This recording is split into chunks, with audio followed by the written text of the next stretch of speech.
All right, my peoples, let's get it on started.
What's going on, party people, everybody out there in podcast land? We got us a show for you today. Yeah. And we are joined by my boy, young Nike fam Casper, current regular on the show. My NFC East compadre. What's the word? Ain't nothing going on. Brother, join y'all visually in just 1 second, getting some things worked out with the kids.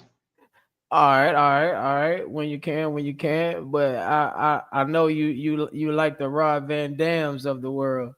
Let's just make sure our cameras off for that.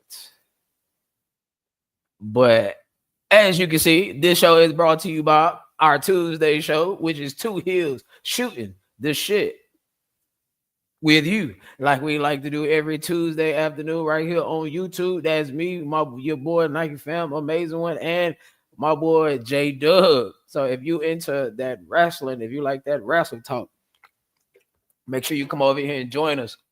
And huge shout out to my boy Monkey Man, the Talking Monkey Man Business. Make sure you go check out my boy's YouTube at TMB with Monkey Man. Make sure y'all go check out my boy Bearded Conversations. He's live every night. And I think tonight is, I forgot what he called his Fridays, but I know he got some live going on Fridays. So make sure y'all go check out my boy Bearded. Shout out my boy for Show TV out there, Indiana, man. Make sure y'all go give my boy a look.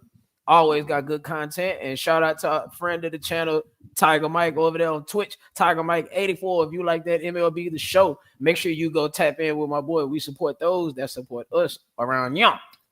Now, my boy. Ooh, can we go slightly to the right? That I ain't gonna lie, that light is a little glare. Yeah, okay, bet. That's way better. All right, man. And as always, make sure we like, share, and subscribe. But what's been going on with you? How your Ain't week nothing. going? It's been one of those weeks, but it's Friday, so made it through. Nah, facts. Tell me about it. But other than that, I'm cool, man. Just ready for these games on Sunday because I won't forget these last 2 weeks. Duh. I mean, I it would have been unlike myself to not do a show after we have us a big win like we did last Thursday. And I know it might feel like I'm late to the party, but I just feel like it's more apropos to do the last week games on Friday, and we talk about last night next week because it all goes according to the week. But if you want to drop a comment or two about last night's old folks bowl, what you got for it? The icy hot bowl. Yeah, the Unk Bowl. Which uncle gonna get the Them grill? old niggas was slinging that pill, what they? Nah, for real. Vintage Them Aaron old, Rodgers, man. them old niggas was out Man, there slinging that pill. man, hold on. Let me look at something right quick. Hold on, man. I know I'll be able to do this. Ugh. They This they they this so with go ahead, my bad. they so old. When they was getting ready for the game, they told their kids they was going to throw around the old pigskin. No pig skin. Let me get that pig skin. There go my boy Bearded from the Chi Town. What's the word? What's the word? All right, hold on right quick, man. Check this out.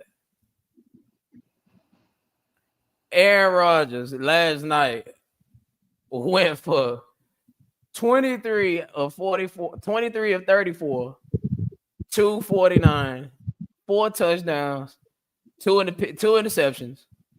And Jalen Warren, oh my goodness, this man went 16 for 127 last night, averaging 7.9 yards a carry. Fire move, 5 receptions for 111 yards. Now let me say this. Let me stop. Hold on. I'm gonna stop sharing my screen for 1 second. Let me say this. Oh shit. Let me take that bullshit down. Well, not bullshit, but you know what I mean. Let me take that down right quick. Hold on. Where is that shit? Okay. Boom. Bro, look. Say what you want about Aaron Rodgers. But the way he zipped that motherfucker to fire move, man, hey, that if that ain't vintage Aaron Rodgers, I don't know what is. Nah, I don't know what Aaron it is. look like he would look like he was fresh out of 2018 last night. Slide to the right a little bit. Yeah. Nah, Oh, for sure. the like Yeah, like a motherfucker. That light is an ugly glare. But no, what you was saying though? My bad. nah, they like he looked like he was fresh out of 2018 last night. And I tell you this, if he take one more step up, if he take one more step up and take another second, he might get DK on that Hail Mary. Nah, facts. Nah, one thing for sure, Aaron Rodgers is the Hail Mary King.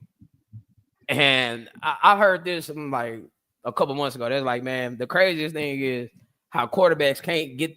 Goddamn, she going through. How quarterbacks can't keep the ball in bounds. Like on the Hail Mary play, 70% of the play is you keeping the ball in bounds and giving us a legitimate shot to try to get the Hail Mary. He's Shit, I know, mastered. and I remember. He's mastered Go the ahead, go art. ahead. He's mastered the art of that arc and putting it right down, Yeah, right in the sea of people. Like he's mastered that. I don't know how he do it, but he's nah, mastered it. facts. Now the crazy thing is it's so many memories of this nigga doing this Hail Mary play. And I remember when he got us with it in the wild card round with Randall Cobb. I was like, oh man. Feeling on us out there. Feeling on us. We let Randall Cobb out of all people catch that shit on us. But the story of the night isn't hold on, let me go back to Sharon. Let the people see. Let the people see. The story of the night isn't Aaron Rodgers, and with all that being said, it's actually Joe Flacco, man. I'm sure you'd have heard the stat line by now, but the man was 31 for 47. Hold on, let me zoom in just a little bit more. The man was 31 for 47, 342 and 3 touchdowns, and he only got sacked twice. The fact Chase that Brown, go ahead, bro. the fact that they've been this good and he only been in Cincinnati for 10 days. I mean, he only had one job. Like, bro, it's funny because hold on 1 second. I'm speaking on that 1 second. Chase Brown, 11 carries for 108. His longest carry tonight was 37, and Jamar Chase just went stupid. 16 catches on 23 targets, 161, a touchdown. Shit, it felt like he scored more than that. But shit, Jamar Chase caught a touchdown. T. Higgins caught a touchdown. He went for 6 for 96. Noah Fant went 4 for 44 and a touchdown. Damn good day for Mr. Flacco. Now, the crazy thing about Joe Flacco, he good. No. I'm not hating on Joe Flacco. Love Joe Flacco. But the crazy thing is Joe Flacco had that same job when the Texans had Tom Savage, Ryan Mallett, Ryan Fitzpatrick, TJ Yates, these folks. You had one job. Just come in the game and get a ball to DeAndre Hopkins. That's all you got to do. Just get a ball to DeAndre Hopkins. Shit. Joe Flacco went out with the ship, man. He's spamming that bitch to Jamar Chase. How you don't? 26 catches in 2 games with him. Come on, man. Like, do you got Jamar Chase the best receiver in football right now? It's either him or Jettis. Well, yeah, of course. But if you had a gun to your head right now, you had to pick. Who you taking? Jettas, he the better route runner. Not mad at that. I mean, it's not a bad answer, no matter which way you go. I guess it just boils down to a matter of preference. Yeah, I Jettas.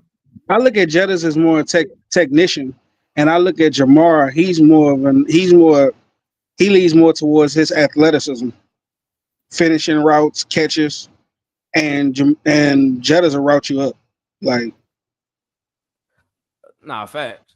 Nah, Jetta. Hold on, right quick. Hold on, right quick. Hey, Bearded, if you want to come up, man, shit, you go to link, my brother. Shit, come get in some of this. But that's not to say Jamar Chase isn't a route runner or can't run routes or that nah, facts. Jetta isn't an athlete. I'm just saying when you look at if you put the 10 best plays against each other, most of Jamar Chase's plays lean more towards his explosive element, and more of Jetta's plays are lean more towards his route running and technical element. Yeah, I'm not mad at that take at all. And like I said, I mean, it'll come down to a matter of preference. To me, I would only take Jamar Chase in this regard. You could get him the ball a lot better than you can Justin Jefferson. Now, that's not saying that Justin Jefferson can't do his thing, because obviously he can, right? But I just think like Jamar Chase with his body type and the way he could be real physical. And again, not to say that Jetters can't be physical, but I think you should get the ball to Jamar Chase a whole lot more, especially or at least that's the way Zach Taylor makes it look. Let me say that. We basically say the same thing. It's just about the preference of what you're looking for. Yeah, facts. So let's go and get this show on the road. You know we got to do it. Yo Birds get a lot of love on this channel, so I'm gonna let you start off with this one. Why I got how the fuck did I misspell? How did I misspell Giants? Oh my goodness, we definitely getting our ass kicked this weekend. Who y'all play? Oh, we play the Broncos in Denver. Man, people just put up. Them people just got held to 13 points by the Jets. Y'all got a shot. What you got? know what? For this game, as just speaking as an Eagles fan, the thing that made me the most mad was they just look soft. They just look soft as hell out there. Like, and that's not our defense. That's the thing that pissed me off the most. Like, I ain't too much worried about the offense. We started off slow last year. It's just the way it is. You got a new play caller every single year, and we don't play no preseason reps. This is the preseason. So it's rounding in the form. We're gonna see what happened. They had 10 days after this, but I just didn't like how soft they look. Like that what bothered me the most. And Jalen gotta play better. Like he has to play better. He can't be missing throws. He can't do that. And to Kevin Patullo, if Saquon Barkley, if you hand it to him 9 times, he's averaging 6 yards a carry on those 9 carries. You want to give it to him more than 3 more times, maybe? Just maybe. Just maybe. Just maybe. So okay, like my question to you, because I know you in tight with these type of things. It's a fact, like that's a undeniable fact that every year Jalen has been in the league, he's had a different play caller the very next season, a different OC, learning different terminology, this, that, and the third. So do you think that this will be the first time that he could possibly have the same coordinator going into the next season? No, anybody hiring Kevin Patullo? Well, yeah, well, that's the point. That's the point. Like, he's not going to be a part of new head coaching hires. So do you let him go and continue the cycle, or do you keep him and just stay down to go ahead? It depends on what we look like by the end of the year. Okay. Like, I don't expect us to jump up into no top 5 offense to where people are gonna be calling him a boy genius and all this here. Fact. But I do expect for us to be at least on an upswing by the end of the year, no matter where the year ends at, whether that's where I think it could end, which is the Super Bowl, or whether I think, or it ends before that. As long as we're starting to look better, then he keeps his job. If we keep looking like the way we looking, no, you can't keep him because what's like you're just gonna keep shoveling shit. You had a whole season to learn from the mistakes that you was making. You never adjusted. If we keep looking the same way, I would assume that means he never adjusted through 17 weeks. And we talked a little bit offline, of course. And one of the things I said that I was like, damn, like I didn't even know that he was on the fucking coaching staff as the passing game coordinator. And the fact that we're having even some type of conversation about the passing game is crazy. Like I get It's it. Like because, there is a difference between calling plays and just being a passing game coordinator. I understand that. But do you think would you think that the success that you had last season, you will be able to at least somewhat replicate that, considering that you was on the offensive coaching staff last season if you're Kevin Patullo? but that's exactly where I was going. That Hey, is the talk your problem. shit. That is the problem. The success of last season. They're trying to exactly replicate that. See, we got away with simple passing concepts last year because the box had 8 people in it. This year, the Mm-hmm. box don't have 8 people in it because your offensive line is not playing as good as it was last year, and people are stopping the run in nickel against you. So they don't have to. They don't have to bring down that extra safety to give you that shot play. So now what that creates is that creates an opportunity for the offensive coordinator to be more creative. We have the problem with our offense is we haven't stepped into that point of being more creative. We're still trying to hit our head on a wall that's not moving. That's the problem.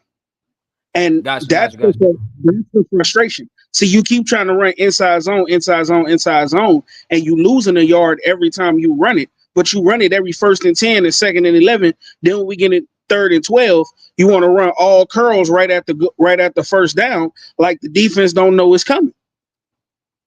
It's very predictable. My That's brother. the problem.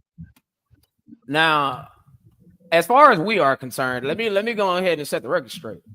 Like, yes, this is unquestionably ooh, nigga, that yeah. This I'm is not on my arm. nah, you good, you good. It's this is unquestionably our biggest win since we won with Tyrod that one year with the collapse year or whatever. Now, I'm not fooled, bro. Like, they not finna fill on me, dog. Like, they not finna do me like that. I understand we won and I understand the fashion in which we won, but I wholeheartedly expect us to get buried in 2 weeks when we walk into Philadelphia. Like, I don't see that being a win. Just like this week with the Broncos, I don't see that being a win. And I'm not in love with Jackson Dart can extend plays, obviously. I mean, we see that. But look at how many of them plays was due to the fact that the defense was missing tackles. Look at how many times he would have been sacked in the backfield. Let, How long do you think that's gonna keep going on? let me say something about what Nick just said. And we're seeing it. We're seeing that exact problem right there, Nick, in the lack of diversity in the run game. They only have 2 run plays they call inside zone and read option, which is still an inside zone. That's the only run plays they call. You'll get a pitch every now and then. But the fact that Landon Dickinson is hurt, Cam Jurgens is hurt, and this is Tyler Steen's first year starting on the interior, that would tell you your strength is your tackles. That's your mainstays in Mailata and Lane Johnson. You should be trying to get to the edge behind your tackles anyway. That's the malpractice that Eagles fans are frustrated with our OC. You're trying to force something that's not working. And not only is it not working, you're still trying to force it. And then you're not even taking accountability for the fact that it's not working. That's why we're so upset with this motherfucker right now. Is no diversity. Is no diversity in the run game. And when you get to the pass game, I told you this. I broke this down a couple of weeks ago. If AJ is on the multi-receiver side, any multi-receiver side, and he's lined up outside, he's running the in, 5 yard in, a quick slant, or a double move. If he's by himself, he's running a curl or he's running a double move. That's all they do. There's nothing else to this offense. And that's the problem. And not and I'm gonna say it's called Super Bowl. I ain't going. Now I will say this. I will say this. A point that I'm surprised you haven't brought up yet Who is is what we is gonna that? what Is that we. who I think that is? Yeah, man, that's my boy. Y'all know who he How is. did he know, how did he know what a Super Bowl hangover is for? He's a Chargers fan. Hey, charging is a thing. You got headphones in? Nah, it's probably my hand blocking the thing. Oh yeah, yeah, But yeah, yeah. nah, how would you know what a Super Bowl hangover is? You've never seen a Super Bowl. Oh yeah, y'all line being depleted does do something, but in my opinion, where they suffer is trying to make too many people have versus doing what they did last year, which is necessary to I'm, win. I'm gonna get to AJ in a second. I'm gonna get to AJ. Now, I'm definitely gonna open this up in a second. But what I was about to say, damn, you made me forget what the fuck I was about to say. Oh yeah, I'm surprised you ain't talked about Mr. Ringo, Mr. Dory Jackson, You know what? cause cause in I was the having I was you said having a what? good night. You was gracious enough to let me guest host your show and to Oh, what's up? come on and show my beautiful face to the people and discuss some good football. At least I thought we was gonna discuss good football. And then you mentioned Keely Ringo. We were supposed to be talking good football. First of all, I'm being honest with you. Keely Ringo might be the worst cornerback I've ever seen in my life. Like, The You know, worst. Claudia, Claudia that played in the league. Yeah. 120 on Keely. 120. Oh my She putting soul. up she putting up 120 on Keely. Right now. Right now. On top of the fact that being an OC versus a coordinator is knowing when and what time to call what plays. Not our facts. But that's And the that's another thing. That's another thing. He's never called plays on any level. On any level. Not high school, not college. This is his first time ever calling plays. I really feel like we gave the keys to a Lamborghini to a motherfucker with no license. That's the way it feels. I am motherfucker with no license still know how to drive. Like, not on Lamborghini. Well, Yeah, okay. And then breaking news: driver rears off the road on 45. and a Lambo, he probably don't survive. Being he hasn't done that, it's similar to Jalen this year getting a new OC. So it's legit. No, what? Okay, that's the question I asked earlier. Like knowing that since it's a uncontested fact that undisputable fact. I mean that every year Jalen's been in the league, he has had multiple coordinators, multiple offenses, learning new terminology year after year. So now that we know, unless something amazing happens, what the hell is that? Okay, unless something amazing happens, Jalen is surefire to get the same coordinator next year, unless you let Kevin Patullo go. But if Well, you let him go, doesn't that repeat the same cycle all over again? and that's why I say it depends on how it looks at the end of the year. No matter where the season ends, like I'm not like we do this. You know what I'm saying? We know football. We Right. know we've seen teams start off 2-4. You a Giants fan, so you know this, and they get hot, and then all of a sudden they win the Super Bowl. So we You know, know in week 6, you are nowhere near what you're gonna be by the time January rolls around. So I'm not overly concerned about it right now. Like, yeah, it's frustrating to watch, but I also see times where he's improving. Like I saw more creativity in the route concepts against the Giants and against the Broncos. Jalen just missed them. Now that's on Jalen. He got to play better. That it is what it is. that's I'm the biggest Jalen defender, but I'm gonna call him on his shit when he's shitty, and he was shitty in the last 2 games. He was, specifically in both second halves. You can't play like that. You can't miss Devontae Smith going down the seam by himself. He's still running right now if you hit him with that pass. facts. So And like you can't miss it changed that game dramatically too. you can't miss that. Now with the whole AJ play against the Broncos, I still put that on AJ. I'm a receiver, bro. You run through your route whether you think you're getting the ball or not, because you might be getting somebody else over. He quit on his route. That's the way it looked to me. That's the way I'm taking it. So I'm not necessarily putting that one on Jalen. But you still missing throws, bro. The pick. You hold that ball for another second. You got AJ coming wide open on the crosser for 6. But you let it go and you threw it inside. Now, granted, John Dotson ran a terrible out route. But at the same time, you threw it inside. It probably still would have got picked off if the route was good because of the ball placement. Yeah, all the It corner was got to bad do is squat on it. Yeah, it was a bad decision. So Yeah. it's a right now with us, it's a combination of things of why we don't look the way we should look. The biggest though, honestly, our offensive line is not playing as good as it played last year, and it's mainly because the two biggest reasons in the interior they're hurt. Cam is not healthy from a back injury, and Landon got all types of stuff going on. You name a body part that ain't hurt on him. Like And, so, and Lane Johnson saying he's injured now is like saying the sky is blue. yeah, he goes out there. He gonna miss at least a quarter and a half of every game.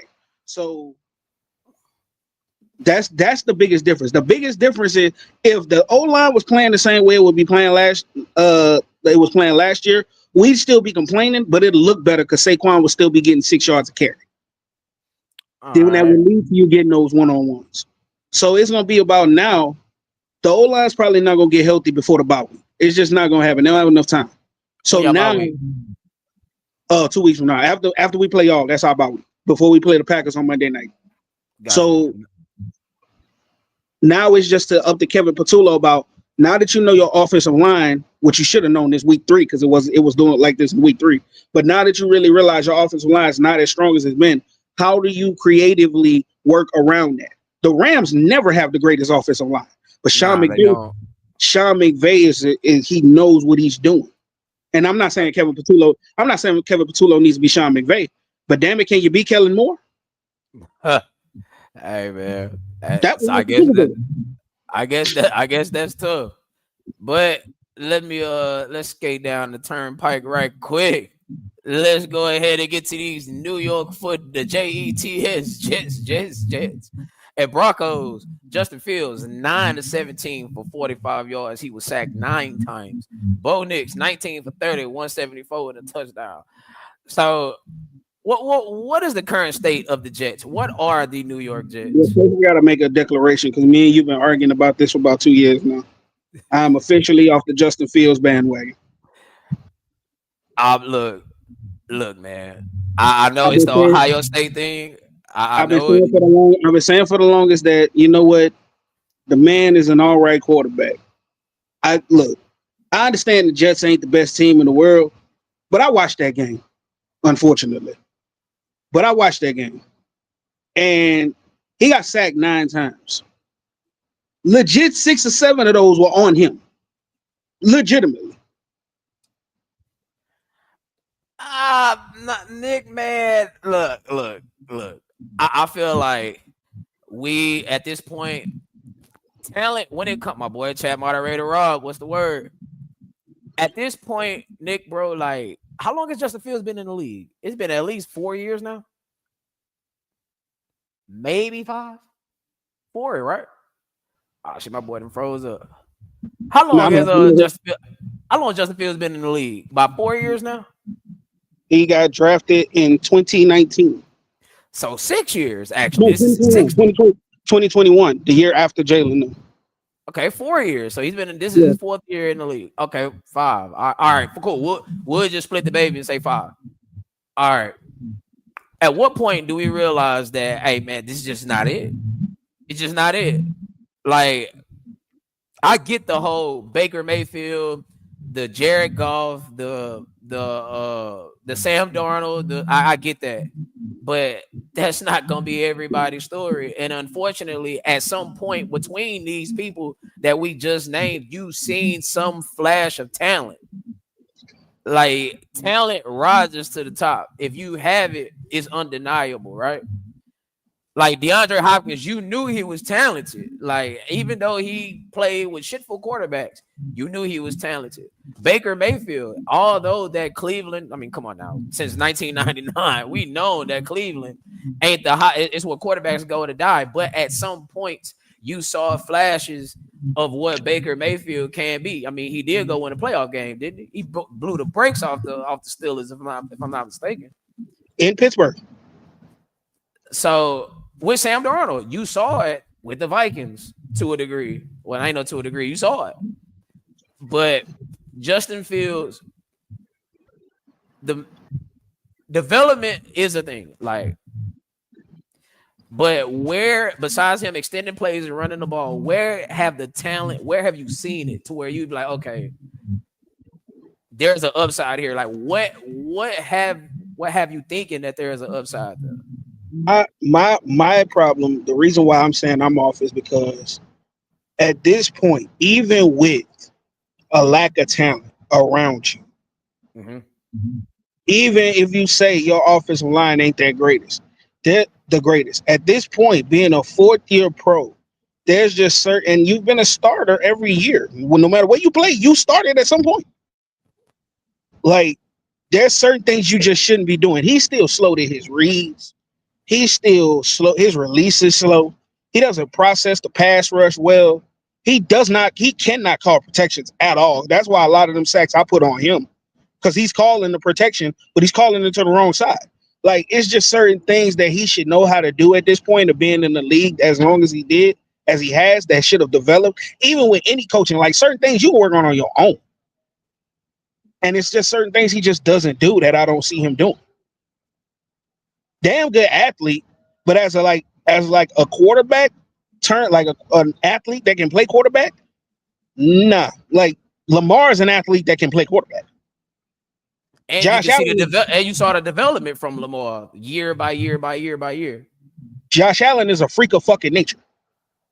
Like the perfect example would be Jalen Hurts. We just talked about him, but that would be a perfect example. When he came into the league, he was raw as shit. But he took 2 off seasons in a row and worked with Tom Brady and Tom House and all these people to develop those skills. And Justin Fields hasn't developed those certain skills that you need to develop on your own. So my boy Nick said, "Oh, I'm hip," and you say I've seen it in my opinion, but legit, if you think he had a defensive minded coach every year, That's true. And maybe if he had an offensive minded coach, because like you said, Darnold and Baker Mayfield. But to be fair, to be fair, they Baker did spend that cup of coffee he did with Sean McVay. It seemed like all you got to do is be in the same building with this nigga, and you're gonna be an offensive genius somehow. So you, okay, okay, I feel what Nick is saying. I feel that because generally, defensive minded coaches, you got to hit on the offensive coordinator. Like if you are a defensive minded head coach, your OC gotta be fired, right? and you gotta be able to keep hiring them because if your OC fired 9 times out of 10, he getting hired. But this is my thing, and I know what I'm about to do here, but just understand where I'm going with this. Look at Aaron Rodgers right now, right? And I know I'm talking about Aaron Rodgers, but look at him in the same offense that Justin Field was in last year. And again, I'm not sitting here calling Arthur Smith Shane Steichen or Kellen Moore or Kyle Shanahan or nothing like that. But he's more than capable to do some type of development here. And if you want to point to his time in Atlanta, I'll say this. When did he ever have a quarterback? When did he ever have a receiver? Yeah, That's Desmond Ritter decent. ain't winning you. Desmond Ritter ain't winning you a lot of games. Nah, fact. Man, pause. Now, my my thing is this was it for Justin Fields.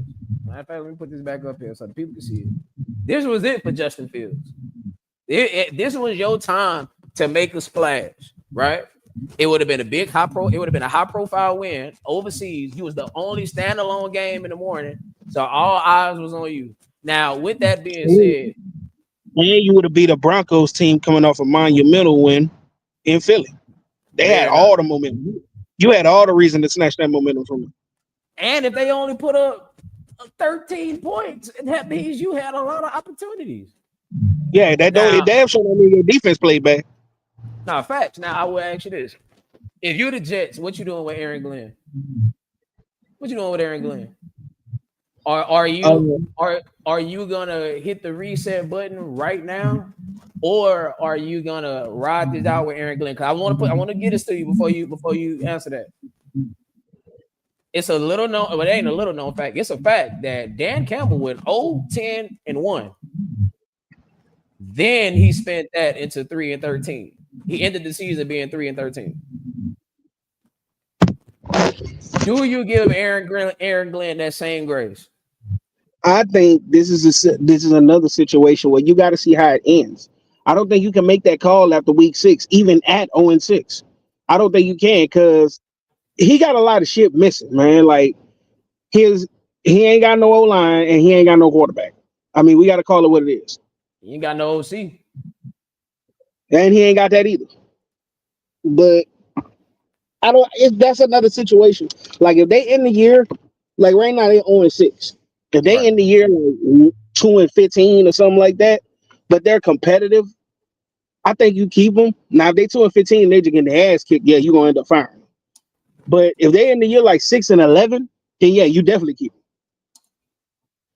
It's all about what it looks like at the end of the year. I don't think you can necessarily make that decision after week 6, even at 0-6, because like these coaches be getting fired so fast, and Oh yeah. some of them, some of them just need a chance. But you notice the only people that fire coaches so fast be the ones that stay in purgatory. Well, and that's the thing about quarterbacks nowadays. There's no consistency, so there really is no room for development.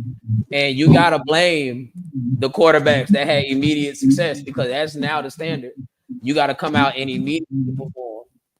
Now, Nick says, like with Lamar in the passing game, just as much as Jalen when they had the right OC versus the ones that didn't know what they were doing looked different.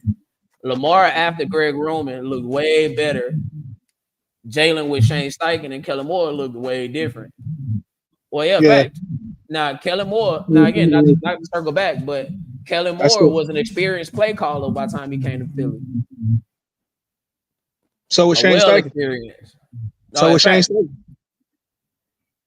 I So just yeah, I text Shane Steichen and was like, "What you doing? You trying to come back to Philly?" He sent me a picture of Daniel Jones smiling. I didn't like it. now I will say this: if I'm the Jets, ain't nothing out there. Like it's nothing out there that you can actually go get. Now this is the thing about Joe Brady.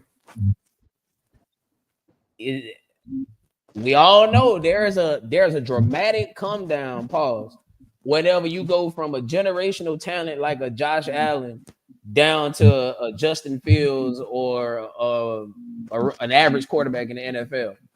Man, they got a rumor saying Buffalo thinking about firing him right now because the offense ain't look good. And the run game ain't been popping the last 2 weeks. Really, the offense in general, but that I guess that's the penalty you pay when you have Josh Allen playing hero ball and not having a true number one dog ass receiver will come back to bite you in the ass. I fully expect them to be. I fully expect them to be aggressive during the trade deadline or before the trade deadline to go get a receiver. At least they should. Don't call Philly for AJ Brown. We will politely tell you to go fuck yourself. Speaking of something with Brown in it, we got the Steelers 23 and the Browns 9. Aaron Rodgers 21 for 30, 235, 2 touchdowns. DK Metcalf 4 receptions, 95 yards and a touchdown. Dylan Gabriel 29 for 52, 221 yards. When their leading receiver was Mr. Fannin, 7 receptions for 81 yards. Now, I know my boy Nick had a lot to say about this. We talked about this or whatever. But what do you think about the Browns having Dylan Gabriel drop back 53 times and him throwing the ball 52 times? Well, he dropped back 58 times, got sacked 6 times, and then he threw it 52 times. I So think I think that they trying to get him killed. I think they couldn't find a hitman that would take a small enough payment, so they said, "Damn it, we'll just let TJ Watt do it." That's what yeah. I think. But in all seriousness, that's coaching malpractice, honestly. Like, why would you drop him back 52 times in a game that, honestly, watching that game back, never got out of hand. So there was never a chance. There was never a time where you watched that game and you went, "Yeah, they got it. They just got to throw to get back into it." Like, it was never at that point. The Steelers, yeah, they won by 2 touchdowns, but it wasn't like they played great football. They didn't. Like, this was never a game where they had to throw like that. I don't understand that logic. I don't like. I didn't Now, understand the game. now I know a lot of, excuse my French, but a lot of Shadua sympathizers was like, well, that's insane. Like, why would why would you trade Flacco? Why would you delay making Shadua the backup? This, that, and the third. But I think this is just me. I think this is Kevin Stefanski's way of letting Dylan Gabriel play his way out the spot because he's a third round draft pick. And this is what I told Nick. I say, man, I understand what Shadur is, how what's the word? What polarizing of a figure he is in the NFL, which is crazy to say for a rookie. But Who ain't played a nevertheless, damn snap? you say what, bro? Who ain't played a damn snap?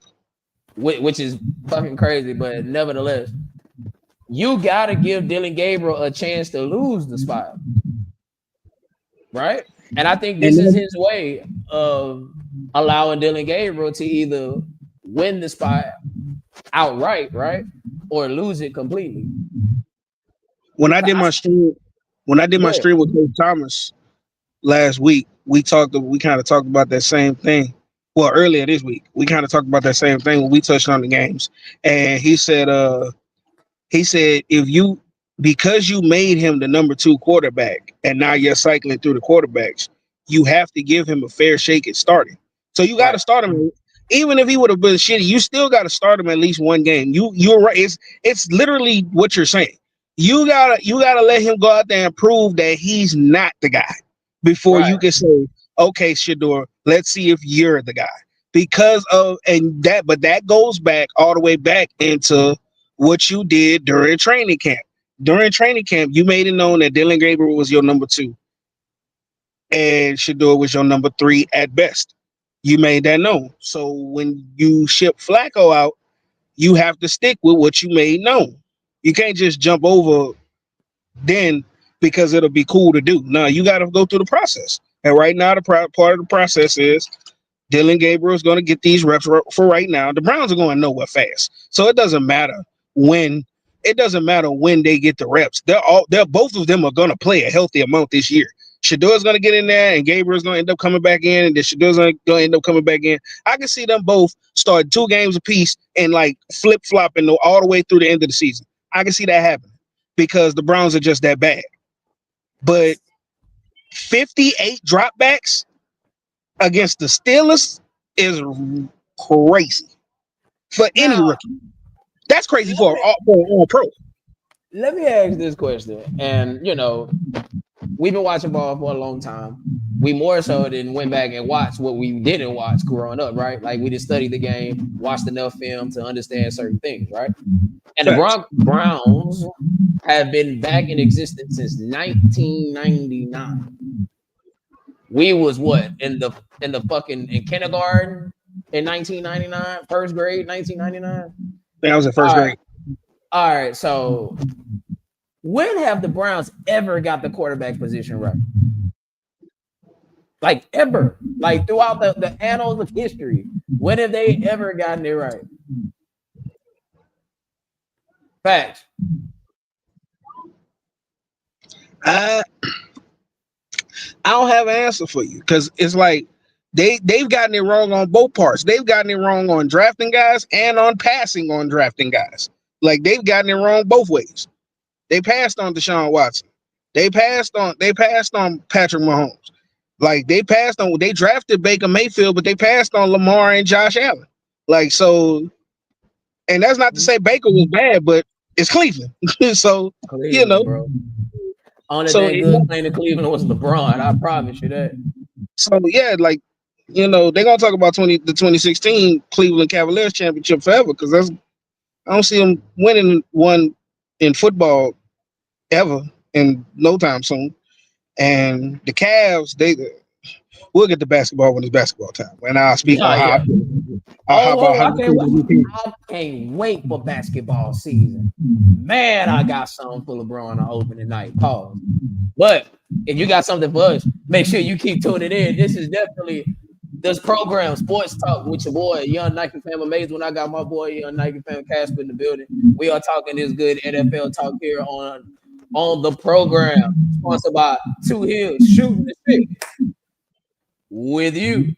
Like we love to do every Tuesday, coming to you live, as you see at the bottom of the ticker, 4 p.m. Central, 5 p.m. Eastern. So if you into that good wrestling talk, make sure you tap in with us.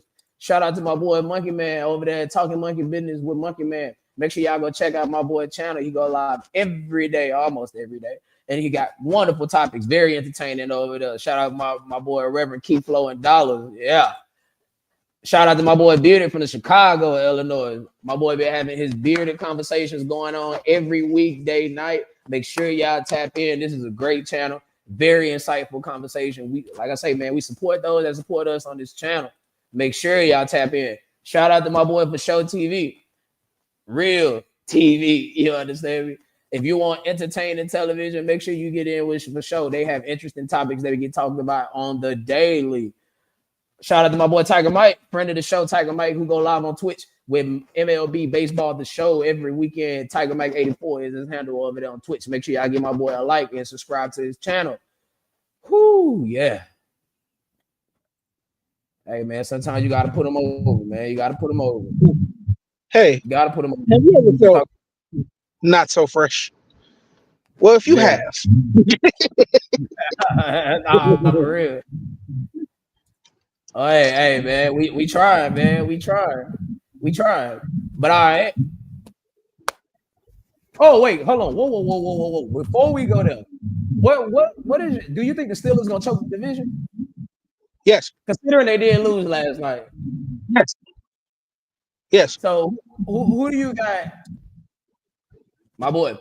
Who I do say y'all okay. got? Let me correct myself. I'll say this: if the Bengals are at 500 when Joe Burrow comes back, the Steelers are cooked. The Steelers are cooked. Yes, because the Steelers are gonna be hovering around 500. You know, you get to that 9-10 win spot, that 9-10 win plateau, and it's like they can't go no higher. So they're gonna get to that point where they get around 7-8 wins. They ain't gonna start losing games because they getting too close to 10. And then they gotta win those last. Then they always gotta win those last 2 games and get some help to get in the playoffs. So that's how it's gonna go first. But if they get to that point where they like 8-5, 8-6, and then Burrow come back, and let's say the Cincinnati Bengals are 7-7.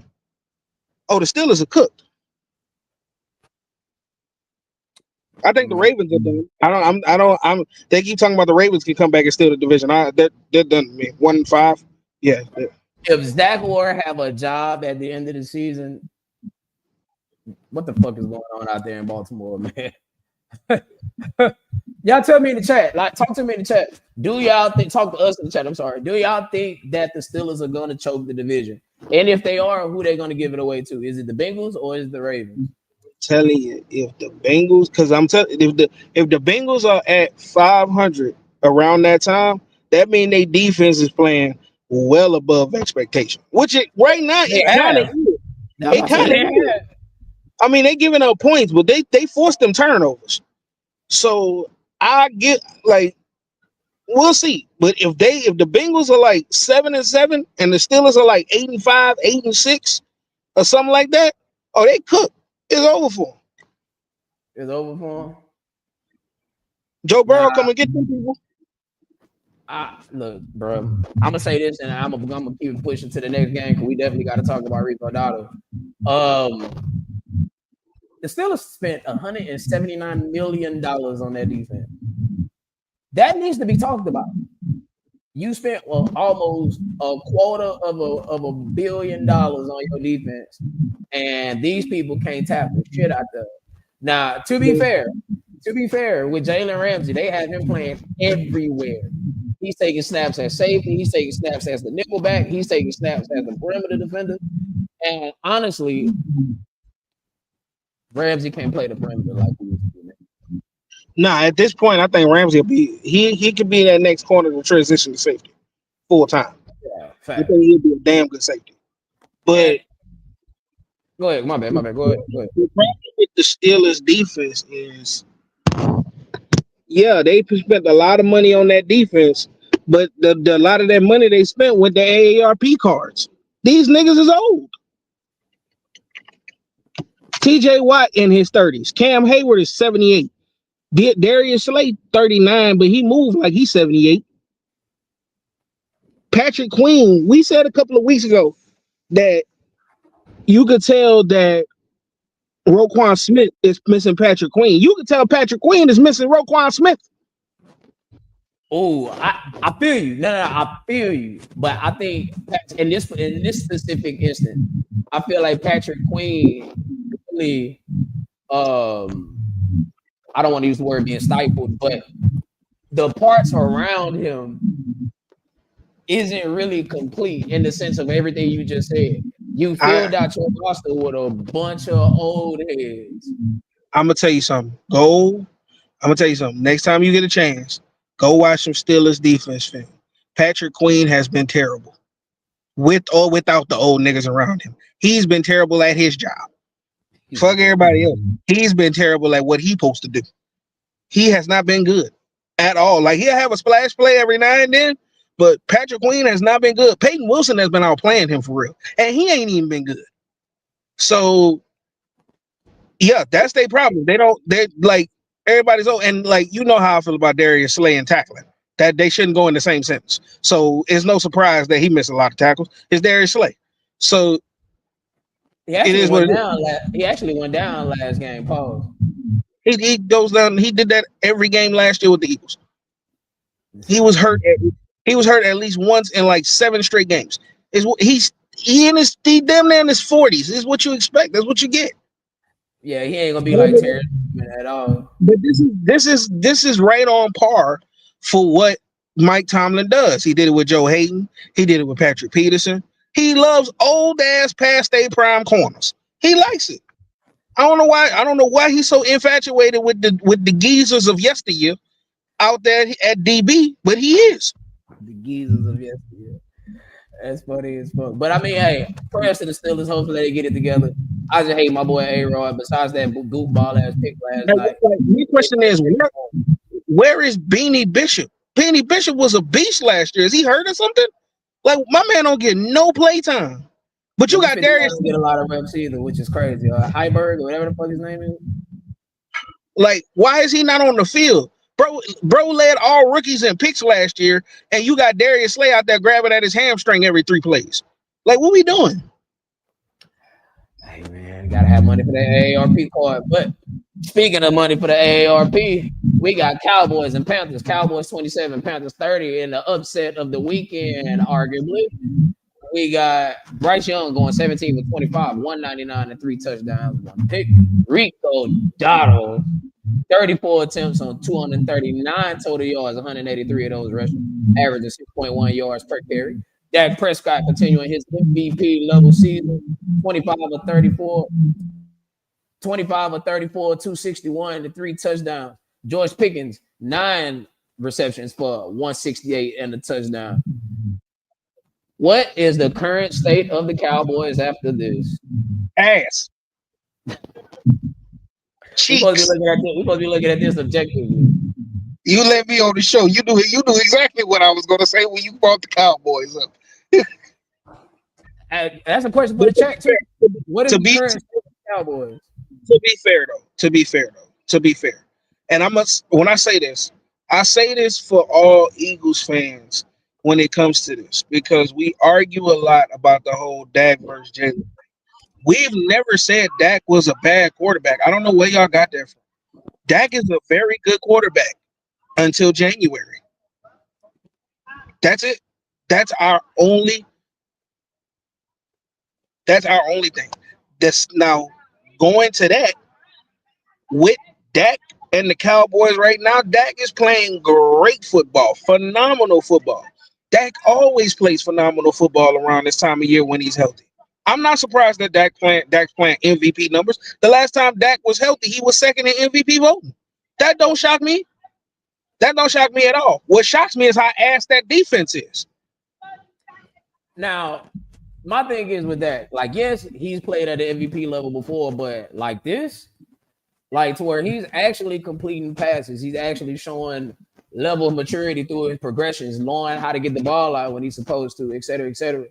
And and honestly, bro, I think this needs to be said. Jerry got a lot of flack for the Michael Parsons trade, and honestly, I think I'm one of the few. You was one of the few, if I'm not mistaken, that said that this will actually work out for the Cowboys. This will benefit the Cowboys in the long run. Short term, it might benefit the Packers, but long term, it'll benefit the Cowboys. But what we need to do is talk about that trade for George Pickens. That so far was the trade of the offseason because that has paid off immensely. Yeah, and CD Lamb going down, him stepping up, that really helped you in the long run. So that was a shrewd move by Jerry. That was a Yeah. shrewd move. Yeah, we're gonna talk Now, about you when you do bad. We gotta talk about you when you do something good. now, what I'll say about the whole Michael Parsons thing, and I said this before, and people may not agree with me, but I don't care. This is the way I feel. If with the Michael Parsons trade, the only way the Packers win that trade is if Michael Parsons either has generational numbers for the rest of his career, or you go win a Super Bowl now, like in the next couple of years, because you paying him $47 million, or is it 45? $47 million. 47. I thought so. You paying him $47 million, bro. Like you got to go win, and you traded 2 first-round picks for him. You got to go win the Super Bowl. All the Cowboys have to do, all they have to do out of those 4 first-round picks, come away with two players that are good. And low key, they actually be hitting on linemen. They They be got to hitting come on away. linemen. They got to come away with 2 players are good. This whole goofy shit about, oh, you're not gonna find another Michael Parsons. Duh, that's why he's Michael Parsons. I don't need another Michael Parsons. I need functional pieces that make my team go. One Michael Parsons ain't putting us over the top because we still can't stop the run. And if you That's one sign of the, Michael, and if they would have signed Michael Parsons at the time, you would have scrapped your team. You would have scrapped your team for cash so much. You wouldn't have been able to make no moves in free agency. You wouldn't have been able to trade nobody because you would have been able to pay nobody. you would have had And 36%. They would have north of 36% of their entire cap wrapped up in 3 players. and honestly, I just told my boy this today on GroupMe. If you really think about it, that Trayvon Diggs contract is really stinky right about now. Funky. That's a terrible contract. And for all intents and purposes, Deron Bland's contract is terrible too. $90 million. Do you really think and you're paying him based off all those pick sixes he's had, which he had a phenomenal season. But do you see that happening again? At least to that degree? All you Absolutely. gotta do, all you gotta do against that nigga is not run an out route out the slot. That's all he picked off that year. Absolutely not. Like, and with Trayvon Diggs, it's really been 1 year, the year he damn near broke the record with picks. But also look at the year prior, which was what, his rookie year or 2 years prior. Well, his rookie year, whatever, how many years prior was his rookie year? The man gave up 1,000 yards. No, that was the same year. Oh, that was the same year. Very nice. He The gave up a same year, thousand yards. yeah, the same year he had what 11 picks. He gave up 1,000 yards in coverage too. Ain't that damn near the same as Jameis throwing 30 touchdowns and 30 picks? Yes, He's the Jameis Winston of cornerbacks. That's crazy. But Rico Dowdle toting that pill for 183 rushing yards is crazy, considering that he's on a 1 year, $6 million deal, and he was making $3 million with the Cowboys. So literally a $3 million difference was the difference between Rico Dowdle being a Cowboy and being a Panther. that man walked in. That man walked in that establishment with a freshly tailored suit on. Took off his blazer, unhooked his cufflinks, loosened up his tie, looked them in their face, and said, "I'm finna whip your ass," and then proceeded to whip their ass up and down that field with Stacey Adams on. Beat the snot out of him. Like the averaging 6 yards per carry. Every 2 touches was a first down. I They thought said we that fucking to stop the run. at one point, if I'm not mistaken, I forgot who was on the call, but they said he had 14 runs of 7+ yards. That's just taking a man's wheel from him. That's just dirty. And Dirty. he had 30 carries. Like he had 34 touches, but he had 30 carries, which means they said, "Oh, you can't stop him, so we not gonna stop giving it to him." Wash it off. Oh, over and oh man, they beat them people down with that run game. And even through all of that, they still had a chance to beat them people. Now my problem with with Dak Prescott is that last drive. Yeah, the play calling is shit, but you got to do something about, like, you got to say something about that. That first screen was dead. You can't allow another screen to happen. Like And unfortunately, and this is going to another feather, and this would be another feather in Jerry's cap. It's the fact that we gave him shit about hiring Brian Schottenheimer. We gave him shit about that. Now that's actually looking like a great hire because again, it keeps the offense intact. You don't have to give Dak a new coordinator, and we got to learn new terminology, new this, that, and the third. But your defense is suffering immensely. It sucks that the Cowboys are going to waste a great Dak year because they can't stop nobody. you can argue that Jerry didn't even make the worst hire in the Dallas Cowboys foundation organization this year. That was Brad Schottenheimer when he hired Matt Eberflus. That's the Now, good thing. crazy thing, from what they said, that wasn't a Schottenheimer call. They were saying that Matt Eberflus was hired before Schottenheimer even got the job as the coach. That was a Jerry thing. God damn it, Jerry. You take with one hand and you give with one hand and take with the other. Jerry's like Madden, dog. Give one, take one. But let's go And ahead and then, go down to KJ land right here. I know my boy KJ happy about this one right here. The KJ Bowl. You know, the KJ Bowl, we got my boy Tua and my boy Justin Herbert. Now I told y'all, I'm gonna let y'all know every time KJ wanted Tua, goddamn it. He wanted Tua. He didn't want Herbie.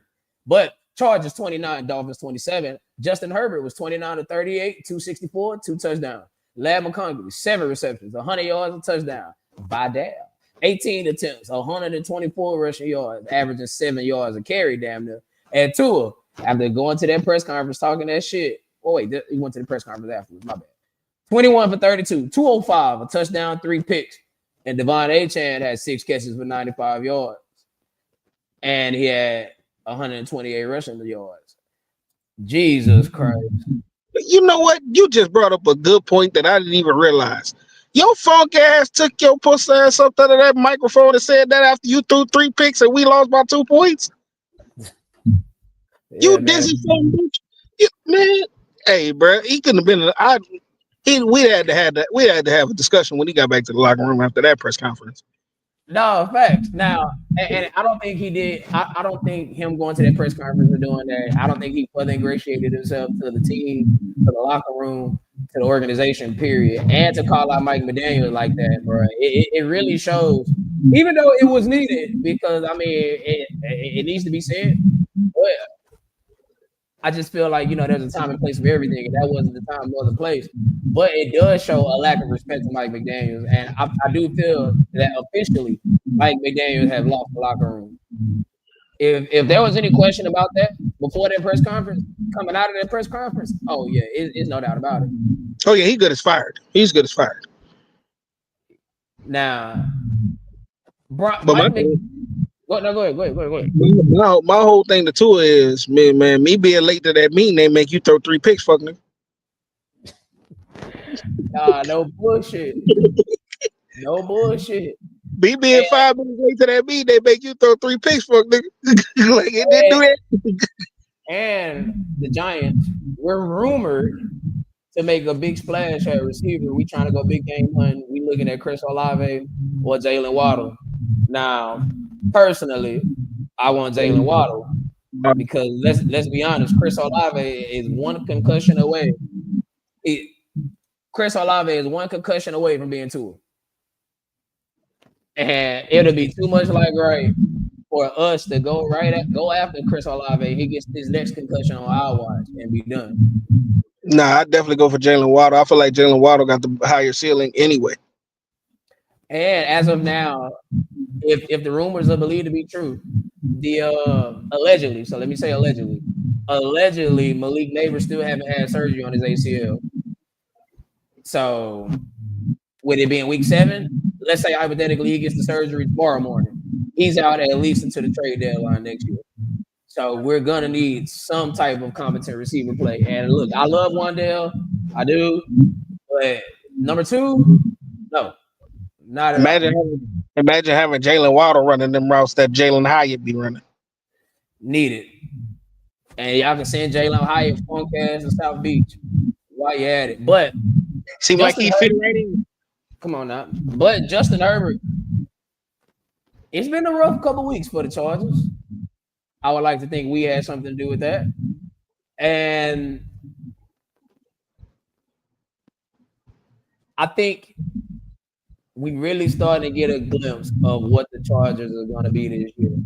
And yeah, I understand Amarion Hampton going on IR and Najee Harris in the tearing his Achilles and Clay not playing all year and Joe Alt going down. Now look, the 2025 will be the year of injuries.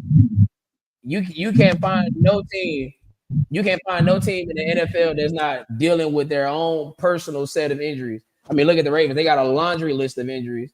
I believe last year or the year before last, the 49ers was the team that had an ass load of injuries, and they still got some at very prominent positions this season. But okay, but you know, the Chargers actually getting those 3 wins at the beginning of the season was actually pretty big for them because they actually got a good enough leeway because the Chiefs are definitely on their heels. They coming. Pause. But I just the Chargers made a move. The Chargers made a move for Ome or whatever his name is that came from the Ravens.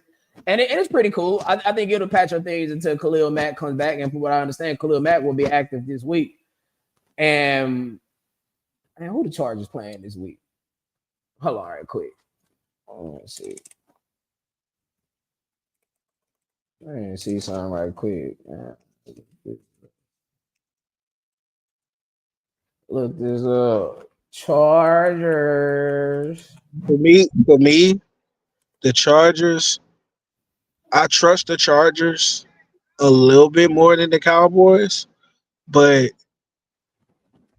Herbert is in that same boat with Dak for me. Cool what you do in the regular season. Outstanding. Great numbers. What you gonna do in January? I've seen you in 2 playoff games fumble the lead and throw 4 picks. That's what matters to me. Like, I'm sorry if that sounds like something assholish to say, but that's just why I am with it. Like, the numbers always look good in the regular season. We never question whether or not you can beat, like, whether or not you're a good quarterback. But when it comes to that time, those moments, I need to see it.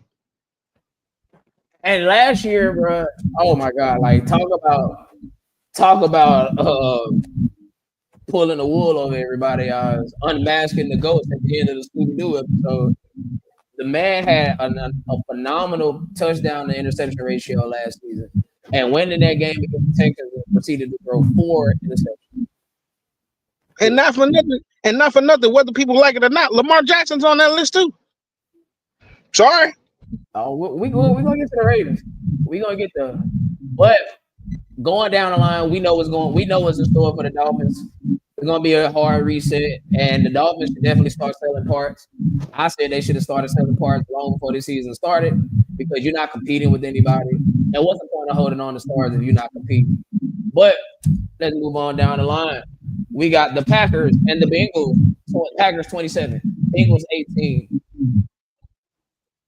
Jordan Love 19 of 26, 259 and a touchdown. 1 interception. Matthew Golden, 3 receptions for 86 yards. Josh Jacobs, 18 attempts for 93 yards. Flacco, in his debut with the Bengals, 29 from 45, 219, 2 touchdowns. Jamar Chase, 10 receptions, 94 yards, and a touchdown. So, what do we got? What is this? Is I the mean, Packers finally arriving? I don't believe in the Packers. What you don't believe in the Packers? I don't believe in the Packers because one, their quarterback is a loose cannon. And that defense, while they gas that defense, like, that defense folds in moments. It'll look good, but in those moments, they got a tendency to like that Dallas game. They could have ended that Dallas game so many times, but they just let them walk right down the field, like, just walk right down it. Now they did have a good showing against Detroit in Week 1, but I think that was more. Excuse me. I think that was more so Detroit figuring out who they were with a new play caller than anything. Because So they match up right now. I got Detroit right now. So I don't believe in Green Bay. And plus, my LaFleur has a tendency to nut up in the playoffs. Like he got a tendency to come up short with his decision making in the playoffs. Between him and his like shaky decision making and the quarterback's super shaky decision making in certain moments, that's why I can't believe in the Packers. Are they a good team? For sure. Are they gonna win the North? I'm not sure about that one. I think it's gonna be a race between them and Detroit. But Silly me for picking the Vikings at the beginning of the year. I think I don't see them. I don't see them up there at the top of the NFC like that. Like everybody's trying to put them up there. I just don't. And with them too, another thing too, with them, and you kind of hit on this with I forgot what you was talking about, but not having that go to number one guy in that moment. Packers don't have that. No, no, no. And the Packers have a very young receiving core. I believe, if I'm not mistaken, the Packers are the youngest team in the NFL. If not the youngest offense in the NFL, some to that degree. They got But it might be the youngest offense because I know we got the youngest defense. oh yeah, okay, then it got to be the youngest offense. And honestly, if AJ Brown, Jalen Waddle, these people are going to be on the market, the Packers need to make a push for it. But you might outbid yourself in the AJ Brown sweepstakes if that were to come available, considering you don't have any first round draft picks for the next 2 years. I'm And working. honestly, Howie got me working the phone lines. I'm politely telling everybody to fuck off. and honestly, the Packers are in that same position the Rams was in when they traded for Matthew Stafford, when they went all in. Like you have to go all in. And I think their all in approach has been rather conservative versus being rather aggressive. The Because only as aggressive good, move they made was for Michael. but Michael's presence, his where he is in a hierarchy of football, it demands that type of perspective, that type of output to it, right? You can make And you can actually you, make the argument. You can actually make the argument trading for Micah made them in a win now team mode. well, that's what I'm saying. That's exactly what I'm saying. And right now, as much as I like Xavier McKinney, ex Giant, I might add, what DBs you got? Because that Nixon, oh, he's trash. Oh, he's terrible. He be getting mixed up out there. And Ballantyne don't want to see none of Dallas Goddard after the playoff game last year. He ate three stiff arms. He don't want to see that man no more. Yeah, and Valentine was talking a little shit. He was talking shit to Jamar Chase, and what Jamar Chase proceeded to do? Catch a touchdown and double cut. Terrible. But Yeah, the way I I see don't. it, the Packers will be a playoff team. If they're not going to be one of the top 4 seeds, I can see them dropping down to 5 at best, maybe 6. If the bottom falls out. They'll get the five because they got the. They'll get the five because they got the tiebreaker on the Commanders. Very nice. All right, moving on down the line, we got the Patriots and the Saints. 25 Patriots, Saints 19. Drake May. Hold on, quick, brother. Drake May, 18 of 26, 261 and 3 touchdowns. Spencer Rattler, 20 of 26, 227. Now, the Saints, you've had a great win against us. I gotta go and be honest about that. That was a great win. We did put the ball on the dirt 5 times, and which is, I mean, how do you expect to win a football game after you put up 5 turnovers? Now, they are fighting. Like they not laying down. Like I'm not gonna say they are tough out just yet. I'm not gonna say they in that Mike Vrabel realm when he was with the Titans at the end of his run with the Titans when he made the Titans competitive to a degree. But they don't look as bad as a Titans or the Raiders or the Jets, so to speak. So maybe they missed the mark at quarterback. But I like Spencer Rattler. Well, what you think about Spencer Rattler? I say this before I get to Spencer Rattler. If somehow, by some way, Kellen Moore was to get these fools to 8 and 9, coach of the year. Coach over Mike Vrabel. I don't give a damn. He got them people, them Saints, the 8-9 or 9-8 coach of the year. He got to That beat the Bucks team, along the way though. that team is terrible. You understand me? Well, family business is family business in the division. They always them games always get crazy. Y'all just Yeah, stomped the mud hole in us. Nobody predicted that going into the game. But I like Spencer Rattler. I just don't think Spencer Rattler is a long-term starter. I think Spencer Rattler is like I think Spencer Rattler is like what's a good comparison? he's a poor man's Jacoby Brissett. Nah, I think he's more of a Taylor Heineke. Damn. That's what he strikes me as. Like Taylor Heineke's not a bad quarterback, but he's not a guy that you want starting the whole season. But he'll give you a 4 or 5 game stretch where he'll keep you afloat. He'll win 4 out of them 5 games. But then as you start to start him longer and people get more film on him, you start to see what his shortcomings are. And you realize, nah, he's not a guy. He's a solid. Like if Spencer Rattler was a backup, he'd be a top 10 backup, unquestionably. He'd be a top 10 backup, top 5 I ain't, backup. I ain't gonna lie. Like I fuck with Alvin Kamara, and I mean, me and Nick was talking about this earlier. Like, man, if the Saints had any type of assets, it's definitely with Kamara. But Kamara already said if they try to trade me, I'm gonna be sipping pina colada somewhere, basically saying I'm gonna retire if they try to trade me. That's undying loyalty right there. Yeah, that's crazy. I'd have been got up out of that. I got up out there 2 years ago. When Drew Brees left, I'd have been I'd looking be around. gone. Hey, What? that boy say, hey, I love the hood. I got my check. I was gone. But Say, honestly, what's the plan after Drew? Well, we got Taysom Hill. We gonna bring in Jameis Winston. free agency. Who But are these nah, people? I will say this, man. The Patriots is actually playing ahead of schedule. Mike Vrabel has honestly turned that program around, at least so far, at least based on what we've seen so far. I'm not gonna go as far as say Drake May is a MVP candidate because he ain't, but he's definitely coming into form. He's starting to fill out those expectations. It's exactly what we were talking about earlier with the I forgot what quarterback we was talking about earlier. We were talking about this with who? Justin Fields. Yeah, with Justin Fields. There we go. Like he's exactly like that.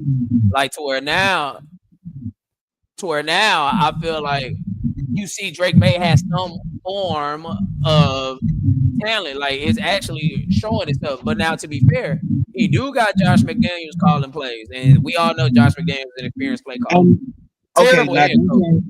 that's why like you're starting to get into the reasons why I said if Kellen Moore got to 8 or 9 wins, I'd take him over Mike Vrabel. Because one, we know Mike Vrabel's work. We've seen him go out there and make something happen. The Patriots spent the most money in free agency this offseason. So they got talent that they brought in. They're not untalented. The Saints ain't got nothing going on out there in New Orleans. They ain't got nothing going on. Not that they ain't got nothing. You hear me? Not a thing. He Not a get them people thing. to he get them people to 8 or 9 wins with Spencer Rattler start and Tyler Show starting taking starter reps. Man, you got walk that man across the stage at the ESPYs. You hear me? Walk across the stage at the ESPYs. Because Now, that's an act of God. now Kellen Moore is gonna get time because like I said, unlike the Jets, the Saints are actually competing. Like they're not just laying down. And again, I'm not ready to say that they a tough out just yet, or they a tough matchup, but they are somewhat better than what we thought they would be. You honestly thought the Jets and Saints would be places, to be honest. But y'all know how it's about to go right here. We got the Colts and the Cardinals. Hold on real quick, brother. We got the Colts and the Cardinals. Colts 31, Cardinals 27. Jacoby Brissett 27 to 44, 320 and 2 touchdowns, 1 interception. Daniel Jones 22 to 30, 212, 2 touchdowns and 1 interception. And Daniel Jones, the scandal known as Daniel, the man the man that managed to continue his MVP like season, MVP esque season, I should say. Are you moving your phone a lot, bro? I was. I'm about to. We gonna talk about this one, and then I'm gonna having to click out. Baby up there saying she overstimulated. I might have to get on baby duty. Understood, understood. But we got. What do you think about Daniel Jones completing his MVP season? Fuck Daniel Jones. Okay. You said Fuck what? Daniel Jones. He's ruined all my plans. To What- hell with Daniel Jones. What's your plans? You knew what my plan was. I was on Operation Get Shane Steichen back to Philly. I needed Daniel Jones to give me one good game. One. Just to get Colts fans this false sense of hope. And then I needed him to be shit so they fire Shane Steichen and Jalen could get his OC back. This nigga not only had one good game, this nigga might be the MVP outside of somebody named Baker Mayfield. Man, look. Now that's his name, the scandal known as Daniel. Yeah, he's Now, scandalous. To hell with him. now, now I will say this, and I've said it before. Daniel Jones is the living example of exactly how great Shane Steichen is as a play caller. Like the man has, and I've always said this about the coach. The coach just needed competence at the quarterback position. You didn't have to be great. You didn't have to come in and playing like a Josh Allen, a Patrick Mahomes, so to speak. Uh, uh, yeah, Josh Allen, Patrick Mahomes. I actually couldn't say it better than that. But the fact that he's giving us what he's giving us, he's actually overproducing. And again, the Colts is the place I wanted Shador to go to because you would have had a decent to good, actually a good to great O line. You would have had a collection. Now, not individually, but collectively, you would have gave Jesus Christ. But collectively, you would have gave Shador a good to great receiving core. And Tyler Warren is what he is as a tight end. And the Colts defense is not necessarily great, but it's above average. And he would have been able to win the AFC South. I believe he could have did something, maybe not to the exact extent, but something similar to what Daniel Jones is doing right now. You say What all you that think? shit about the Colts. How you say all that shit about the Colts and leave out Jonathan Taylor? Because I mean, what's understood don't have to be explained. Jonathan Taylor, top five running back in football. As A I like to call fantasy him, demon. as I like to call him, JT Money. I- JT straightening something out. No bullshit. But well, this the thing with the Colts with Shane Steichen. We knew Shane Steichen was a great play caller. Like he, for me, more than any coordinator, is responsible for Jalen being who Jalen is. So we know he was a great play caller when he was in San Diego with Phillip Rivers. He was a great play I caller. thought it was a quarterbacks coach in San Diego. He was the quarterbacks coach in Indianapolis with Nick Sirianni. Nick Sirianni was the Yeah. OC. He was the quarterbacks coach. He called plays in San Diego with North Turner. Okay. But he was a good play caller there. So we know Shane Steichen's work. You know what I'm saying? And I'm happy. Like I'm playing and I'm joking about Daniel Jones, but I'm really happy for him because like Dave Gettleman didn't do that man no favors. Let's just call it what it is. He didn't do that man no favors. He didn't. And the one time he did get some type of competent coaching with a little bit of competence around him as far as the O line and running game, the Giants won a playoff game in 2022. Against the Vikings in Minneapolis. So we know dude got talent. It was just about him being in the right situation. And the Giants never gave him the right situation. Now there were times where he played like shit. Let's not let him off the hook. There were I'll absolutely never times. I'll never forgive him for tripping over the turf monster in Philadelphia. Never forgive him for that. One of the great follies ever. He That had to be yeah, the most unathletic fall ever. we know he played like shit, but you give the man some consistent, good, knowledgeable, competent coaching, and you see what he could do. And then, like you said, the Colts ain't got the craziest wide receiver core, but we ain't gonna sit here and act like they ain't got a good wide receiver core. Michael Pittman, Alec Pierce, Joshua Downs, and my man's what's my man's from Texas? AD Mitchell. AD Mitchell. Like that's some, and then you got Warren at Now tight fact. end. We got some shit to Now work fact. with. So And yeah, he that and that's exactly why I was saying like collect maybe individually these maybe individually these receivers ain't about shit, but if you put them all together collectively, that's a pretty good receiver core. So, do you think, in your honest opinion, do you think Oh, Dave Jones will continue this MVP like season? uh, MVP like season. I don't know if we're gonna put up MVP like numbers, but I think he can continue having a successful season. Yeah, because eventually they're gonna start countering what they're doing in Indianapolis. So now it's gonna be about how he adjusts. We know Shane Steichen is gonna adjust, but can he continue to play well when the shit they're doing right now isn't working and they got to pivot to something new? Now, Ilya Dragunov returned to SmackDown, beat Sami Zayn for the U.S. title. damn, spoiler alert. Now, I'll say this: the Colts still got to play the Texans on the back end, or really, I should say, the Texans got to play the Colts. Because even right now, I'm still leaning. If you had to ask me who I would pick if the Colts and Texans were to match up right now, I'll probably still pick the Colts.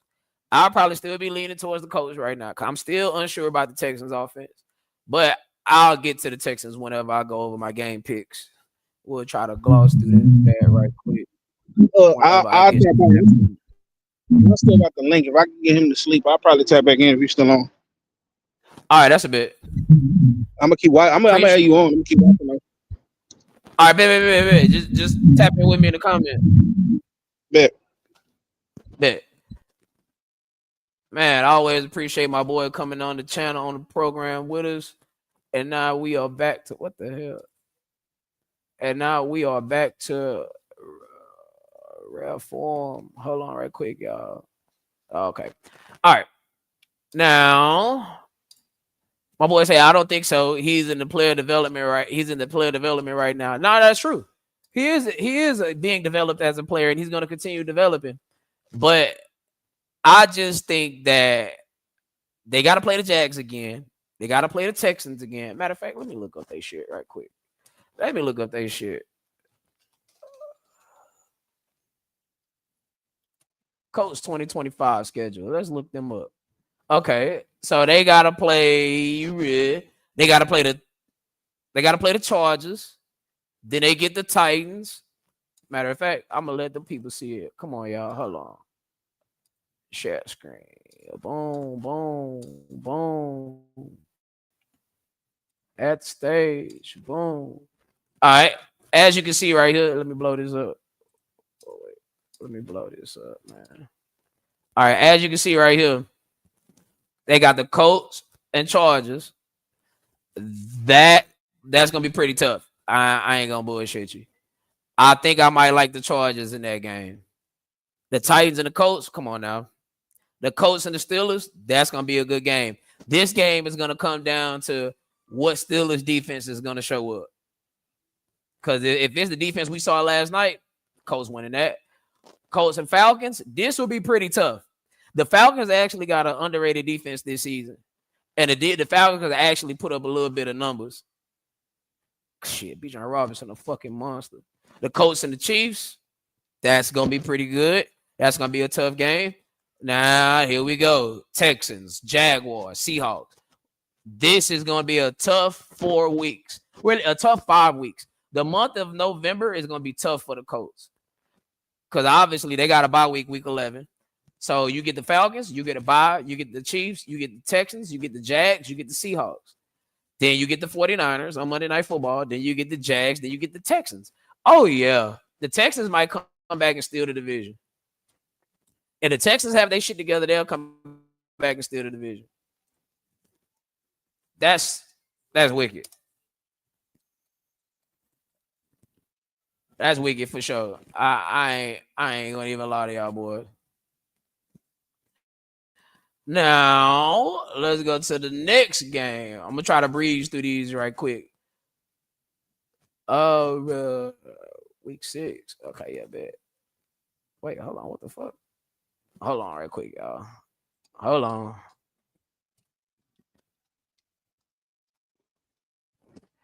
Hold on, y'all. Give me 1 second.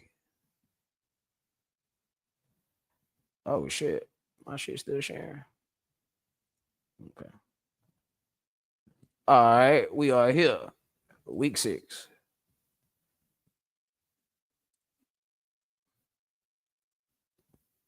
What my boy talking about? Oh yes, sir. Oh yes, sir. Yes, indeed. He definitely got a test, a challenge coming up, and this is gonna tell. I'm not gonna lie. This is a contract year. This is a contract year for Daniel Jones. He only signed for 1 year with the Colts, so Daniel Jones will get paid after this season again. Which, looking back at it, we actually got him for a discount. Nah, hold on, real quick, y'all. Hold on. Orline, brother. All right, okay.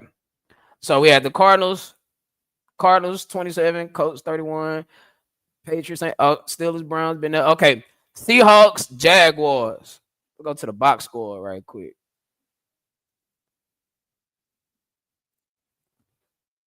Let's go to the box score. Bro, the Jacksonville only scored nothing but field goals. Actually, I lied. 2 touchdowns. They had to go for damn. They must have missed the extra point. The fuck was going on in Jacksonville? But anyway, Sam Darnold, 16 for 27, 295, 2 touchdowns. Kenneth Walker. Now, I told y'all how I felt about Kenneth Walker. I told y'all, bro. Kenneth Walker ain't nothing but an inconsistent running back, bro. Like, I see the flashes of him being great, but and I can't say the jury is still out, in my opinion. I think what we see is exactly what it is. One game, he gonna have a crazy game to where he go for like 100 something plus yards. Then he have games like this: 10 carries, 34 yards. Now I get he's splitting carries with Charbonnet and all that, but Kenneth Walker supposed to be talked about in higher regard, but his output don't really match that. Now, don't let this number get by you up here. The Seahawks are 3-0 on the road. Oh shit! Oh shit! Jaguars 20. Trevor Lawrence 27 to 42, 258, 2 touchdowns. Travis Etienne, an abysmal game from all running backs.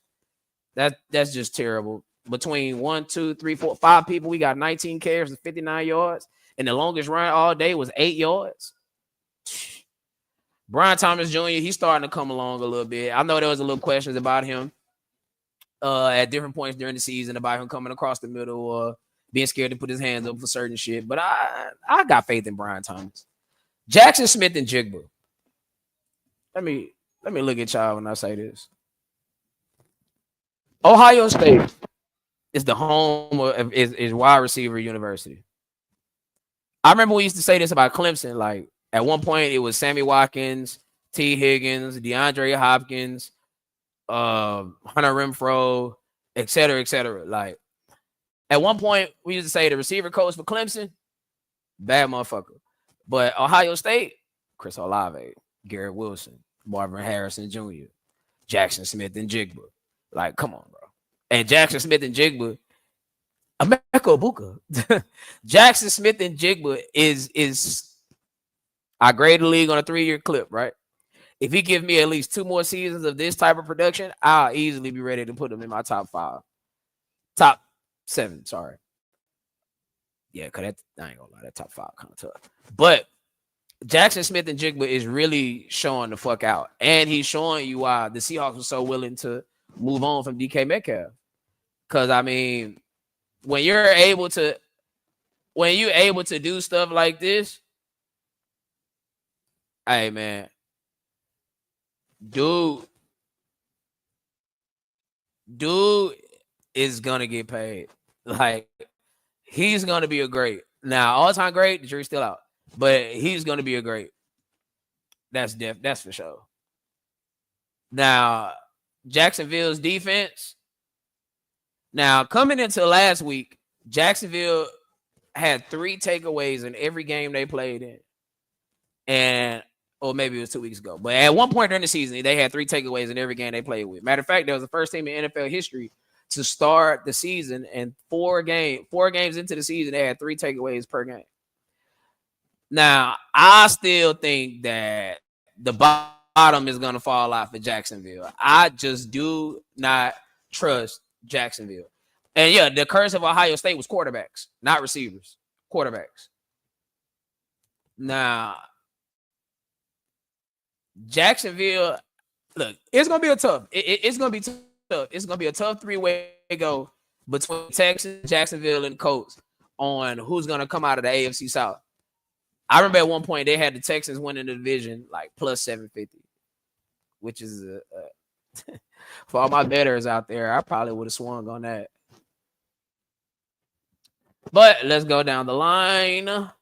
Rams and the Ravens. I don't really have much for this game because Lamar Jackson didn't play, and Puka Nacua got injured in this game.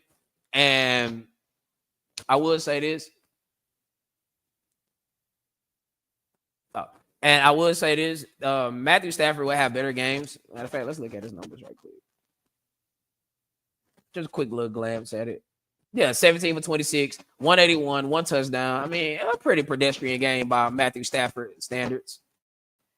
And honestly, I think that the Rams and the Seahawks, that's what this division is going to come down to. The 49ers, no Nick Bosa, I don't like their chances. Brock Purdy not being all the way healthy, don't like their chances. And honestly, they need to go draft them a tackle because I believe we're witnessing the last year or two of Trent Williams because they don't really hit the same anymore. Now, next game.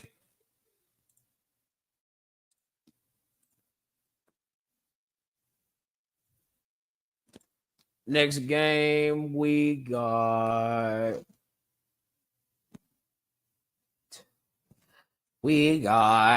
the Titans and the Raiders. I ain't gonna lie, the running gag of the Raiders is how many picks did Geno throw? All right, I'm trying to think through a pick. Geno Smith leads the league in interceptions, by the way. Geno Smith, 17 for 23, 174, 1 touchdown, 1 pick, sacked 12 times. Ashton Genty, 23 carries with 75 yards on the touchdown, 13 yards his longest run.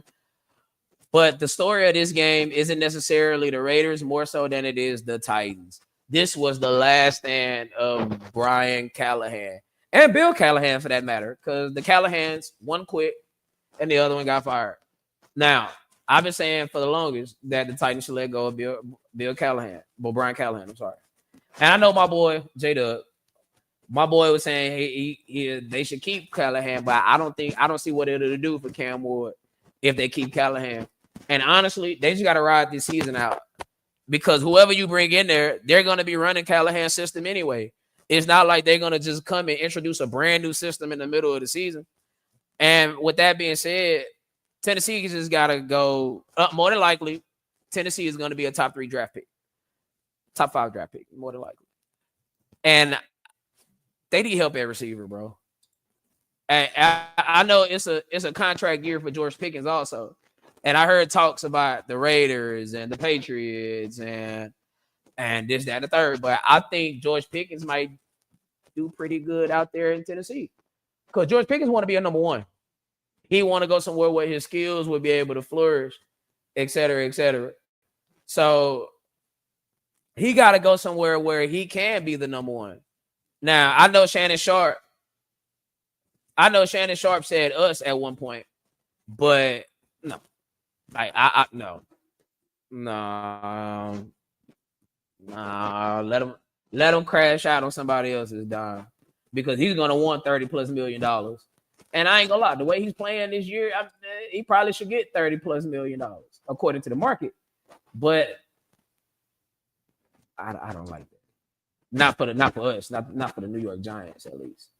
But the question is, who do you get to come in and replace Callahan? Now, the Titans supposed to be moving into a new stadium next season, so I'm sure they want to go and make a splash at the quarterback. I mean, at the coaching position. Now, do you go get an experienced coach with Mike McCarthy? Do you go get Gruden? Where do you start with the? I would say first coaching, like GM coaching. The GM and coaching has to be lockstep generally in most situations because it's tough for a rookie quarterback to navigate when the left hand don't know what the right hand is doing. Like Philly, I can't say this a lot, but understand me when I say this. Philly is the measuring stick, like from ownership to GM to the way the team, well, yeah, ownership to GM, like the way they are in lockstep with each other, the way Howie is not scared to go be aggressive and this, that, and third. That's the way you should really GM. And yes, Howie does miss. I mean, nobody's perfect with this, but he hits more than he missed. Now, this particular GM, I think you got to let this go because they the person that keep hiring these terrible coaches. And Mike McCoy, even though he has experience with coaching with the Chargers, yes, that Mike McCoy, that's not the answer. And Cam Ward is going to need a long-term answer. And you know how it goes in the NFL. Like, if you're going to have a defensive-minded coach, you got to hit big with the OC. And Cliff Kingsbury, he's showing you good coordinator, great coordinator, terrible head coach. Josh McDaniels, he's showing you good coordinator, great coordinator, terrible head coach. Joe Brady, again, that goes back to the whole, is it Joe Brady or is it Josh Allen? And are you really willing to risk that? I think the safest thing they can do is go after Mike McCarthy. I mean, he does know offense to a degree. And the draft, they got to go get some linemen. They need a receiver, lineman, and honestly, I would look to move to Ladarius Sneed. I would look to move him. There's enough cornerback needy teams out there, us especially, to where they should make up. They should be able to give you something in the ballpark that he's worth. I mean, we gotta, and they also gotta understand that the Calvin Ridley experiment is a bust. It's a bust. You threw $90 million at him, and it just didn't work out. So let's start from scratch. Like, you hit that quarterback. Like, Cam Ward is the guy. But you got to go put some parts around him. Pause. And Tyler Lockett, love him, but he ain't going to really do much for Cam Ward right now. Calvin Ridley, bust as an experiment. Tony Pollard, I'll probably see what I got there for another year, but I just don't think this current rendition of the Tennessee Titans will get them anywhere back to what they were at one point. Fact. That's a fact. That is a fact. Pollard, that bum. I don't know if he's a bum. He's average. I'll say he's average. I would say average, honestly. Bum might be a little hard. But since y'all locking into an above average podcast, this is your boy. NikeFamA1 right here on the sports podcast, on the program, talking that good sports with you, that is sponsored by Two Hills, shooting the shit with you. Talking our wrestling talk like we like to do every Tuesday right here on the YouTube. Make sure you come back on Tuesday and tap in with us. I heard somebody ask on TNA. Come in and we can talk about some again.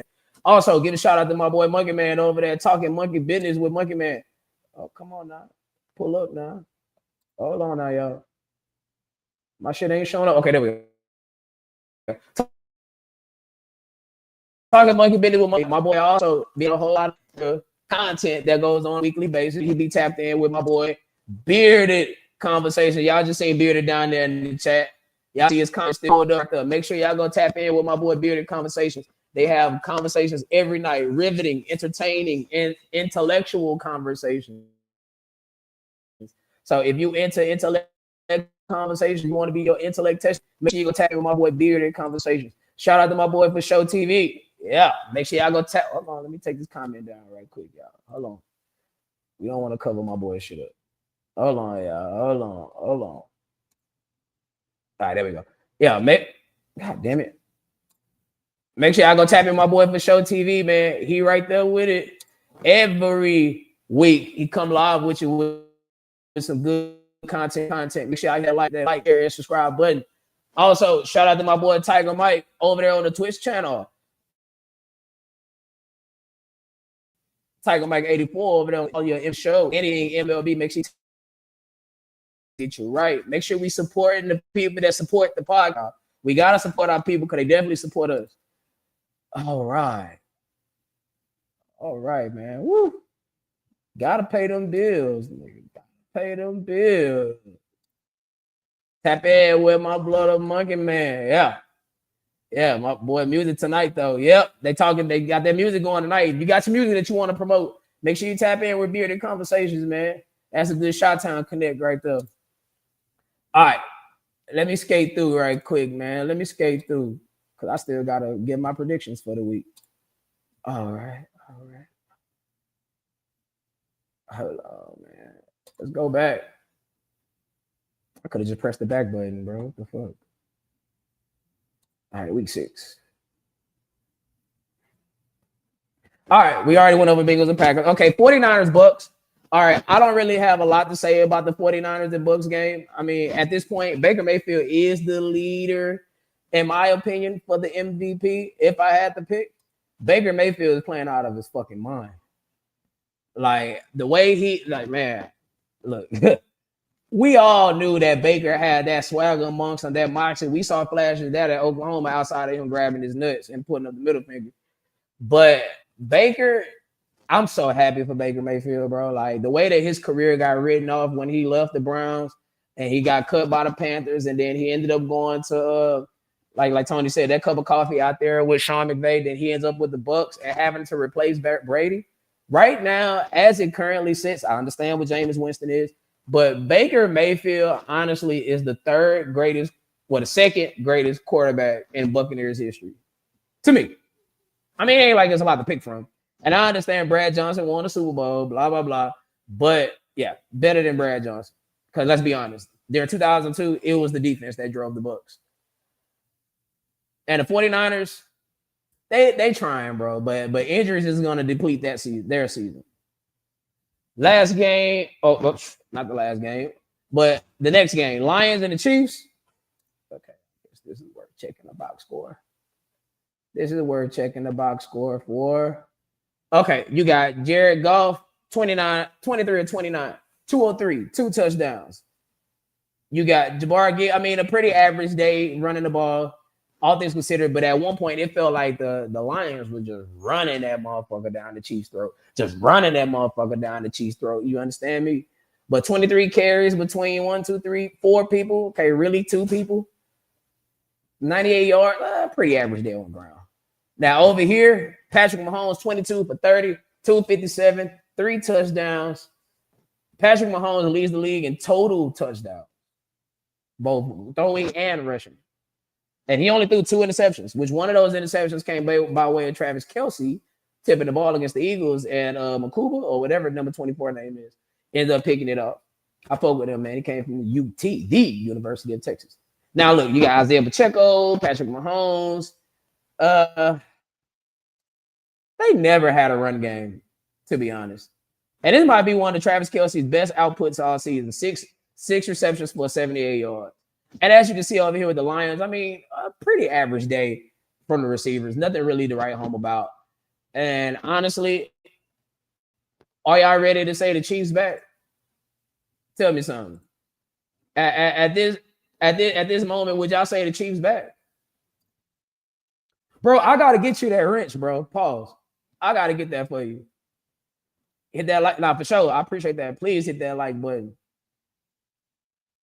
Facts. Baker is doing his thing. Yeah, I love to say it. He from the state. Represent, you know what I'm saying? Baker Mayfield out there. Facts. See, I ain't too old. I ain't too young to know that. Even though I didn't start watching football attentively, at least until 2005. But yeah, bro, he was so. I mean, if Gerald Vicious is the receiver that we got to name when it comes to you, says a lot about y'all. Says a lot about your offense, man. Now, let me continue scrolling down the pike here. They making me scroll all the way down, cuz. Now, remember what I told y'all about them Bills. Now, I want y'all to hear it first. I tell y'all every week, I tell it every chance I get. If the Bills are the favorites, bet it the house against the Bills. They don't cover. They don't cover. The Bills are like that small ass blanket, that small ass quilt that leave your toes cold. You'll fuck around and get sick fucking with the Bills, my nigga. Like the Falcons, I ain't gonna lie, the Falcons sneakingly got a good defense. Sneakingly. Like the Falcons defense is true. I seen the other day where like I think the Falcons is like number one or they top three against the pass.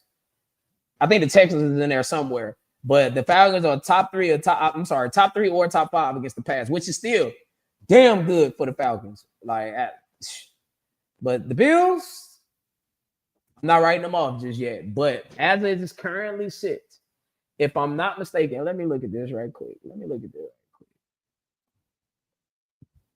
at this right quick. If I'm not mistaken, the Patriots, yep, there you go. The Patriots are on top of the AFC East. They own the tiebreaker over the Bills. Now, who ever had on their bingo card that the Patriots at any point during this season would be leading the division? Come on now. The Bills better get their shit together. Cause I'm telling you, as much as we talk about how I was ringing the bell for Nick Sirianni that year that the Eagles collapsed, the fact that I be on here ringing the bell about Harbaugh, man, I'm talking about Sean McDermott. I'm looking to the motherfucking camera when I say it. Sean McDermott, you on the hot seat, brother. That seat hot. Hot, nigga. No AC. Yeah. Texas heat. Panhandle, nigga. Yeah. We need to talk about that. Like year by year by year, it feels like Sean McDermott it slips. He loses his grip piece by piece by piece. Pause. Now, it ain't been the same since Leslie Frazier left. And I'm like Stephen A to a degree, bro. I might not agree with everything Stephen A say, but one thing I do agree with is what is your identity? Like, what do we hire you for? And if your identity is defense and the defense sucks, that's a problem. If your identity is offense and the offense sucks, that's a problem. That is a problem. Now, Bearded, I know you in here. And I saved the best for last. Yeah. The Bears. 25. The Commanders. 24. The Bears, after starting 0-2, has now won 3 straight games in a row. Oh my goodness. Now I get it. Jaden Daniels did fumble the ball and literally gave the game to the Bears. But as they say, a win is a win, right? Caleb Williams, 17 for 29, 252. DeAndre Swift, 14 carries for $108. Pretty average day from the receivers, but DeAndre Swift is your leading receiver, which is kind of crazy, but nevertheless. Jaden Daniels, 19 for 26, 211, 3 touchdowns, 1 pick. Pretty average day from the running backs. From the running side of things. Jaden Daniels, 10 carries and 52 yards. Pretty average shit when it comes to the receivers. As you can see, the leading receiver only got 46 yards. Jaden Daniels fumbled that bitch twice. Washington put the ball on the dirt twice or 3 times. Lost it twice. Yeah. Ramon Evans, 12 tackles. Very nice. Dexter got him a sack and a half. Okay. We might be talking about something here. Now, the Bears. My question is, where do y'all see the Bears going? We know what the Commanders are, right? Like, yeah, sure. It don't have that same flair that it did. It don't have that same flair it did last season. But that's why I find it ridiculous when motherfuckers be like, oh, well, such and such is going to regress next season, or it ain't going to be the same next season. Well, bro, I mean, if you went to the NFC Championship or your conference championship or the Super Bowl for that matter, and you fall short the conference championship or you fall short of the Super Bowl itself, then yeah, but bro, I still think in the regards of Jaden Daniels, that's still good if he makes the playoffs and still get you a playoff win. Because regardless of the fact, that would be what, 3 playoff, because the Commanders was a wild card last season, if I'm not mistaken. Yeah. Yeah, the Philly was the number 1 seed. The Commanders were the wild card. So they won 2 playoff games last season. And if they win 1 playoff game this season, that's 3 playoff wins. That's more than you can say for Dakota Rain. But, I mean, it is what it is. But the Commanders, I believe they'll end up finding their groove, and not having Terry McLaurin is a big deal, even though Terry has them stretches. Goddamn camera keep trying to focus. Like, what are you trying to focus on? Even though Terry McLaurin will have moments where he completely disappeared and he go a little over, or he'll have like 4 catches for 45 yards or some average ass shit like that. But all in all, Terry McLaurin is still a top 15 receiver. And I believe the Commanders will get their shit together. Now, the Bears, we got to praise Ben Johnson. It was a little shaky at first, but as they say, his offense is rather complicated. And once you understand the terminology, it's a lot of motion, it's a lot of this, it's a lot of terms that go with it. And it's very sophisticated. But once you learn it, you'll understand why it's sophisticated. And I think that's what Caleb Williams needs. Now, what I would do if I'm Ben Johnson, I would make sure, and I would heavily emphasize to Caleb Williams, that it's imperative that you stay on schedule with the fucking scheme and the playbook, because he has these times where he kind of go off schedule and he go off routine, and it started his improvisation. He's not Russell Wilson with the improvisation. Do y'all remember Russell Wilson's heyday when he was real good with improvising? I mean, that was his whole game, improvisation. And now he can't improvise no more like he used to. But we're not trying to make this about Russell Wilson, but you get the point. They were never gone. Facts.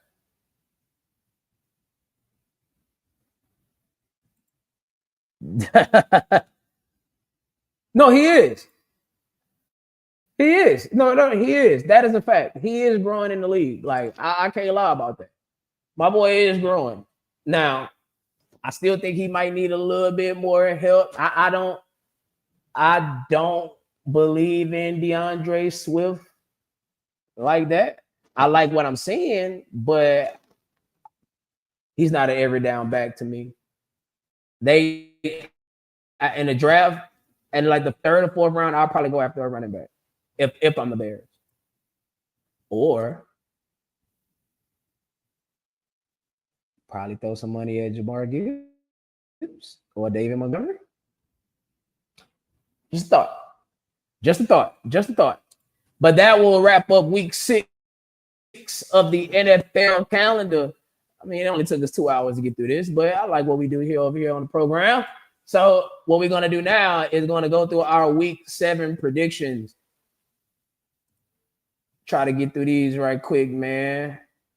So my people can continue on with their Friday night. Living good, living great. All right. I'm going to share screen for that. I'm going to share screen for that one. All right. So as you can see, we already had the Steelers and the Bengals, which me and Young Casper go into depth. We'll go in depth on that next week whenever we come back with the program. You got the Commanders and the Cowboys in Arlington. Cowboys minus 1.5. Okay, look, I'm a spread guy, so my picks will always be based off the spread. Now, if you ask me straight up who's winning, sometimes that's 2 different questions. I mean, 2 different answers. But the Commanders. As long as the Cowboys got Matt Eberflus on their coaching staff, I'm definitely riding with the Commanders. It ain't no doubt about it. I'm riding with the Commanders. All right. You got the London game. You got the Rams and the Eagles. Okay, yeah. You got the Rams and the Jaguars. I'm sorry, I said the Eagles. Rams minus 3.5.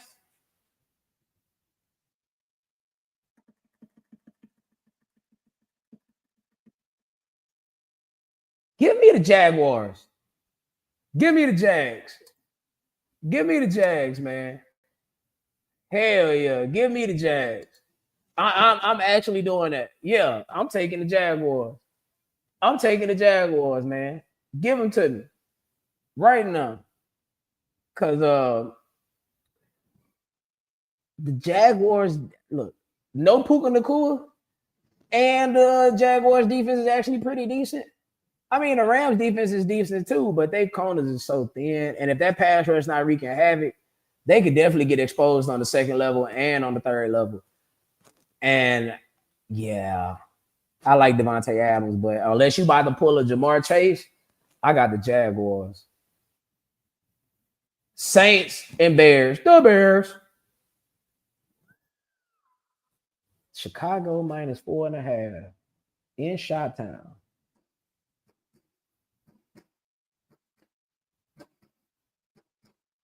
Let me stop playing, man. I got the Bears. I got the Bears. Yeah, I got the Bears. I got the Bears. Yeah, no, facts. I got the Bears. The Saints ain't won a game on the road yet. Well, obviously, they only beat us. So, yeah, give me the Bears. Give me the Bears. Dolphins and Browns. Cleveland minus 2.5. Okay. This is the Are You Getting Fired bowl. Are you getting fired bowl? All right, let me check this. Rams by 10. Ooh, nah, D Black. I like the Jags in that. Bears by 17 plus. Very nice. This is going to be the Are You Fired? Who's getting fired bowl? If the Dolphins beat the Browns, I think the Browns will let Kevin Stefanski go at the end of the season. If the Browns beat the Dolphins, Mike McDaniels is fired effective immediately. Effective immediately. Do you understand me? Effective immediately.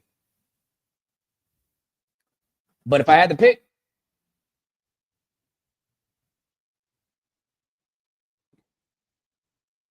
give me the Browns. Bye, Mike McDaniels. It's nice knowing you. Patriots and Titans, the Mike Vrabel Bowl. I ain't gonna even bullshit y'all. Like, I ain't gonna even waste my time with this. Patriots. Patriots. Covering all four corners of the bed. Patriots. Well, my shout out my boy Jalil, man, my intellectual brother. Stay, brother. Patriots. What my boy Sam 200 at? Patriots. Right now. Even with the 6.5. Yeah. I know y'all remember 2009. Raiders and Chiefs.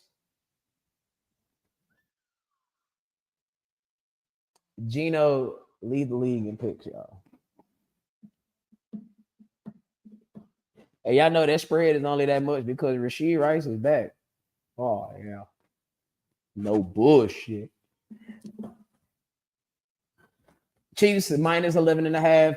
Rashee Rice, Travis Kelce. Bro, y'all do realize this is the first time that Travis Kelce, Rashee Rice, Hollywood Brown, and I'm about to call that boy James Worthy. Xavier Worthy will be taking a snap together.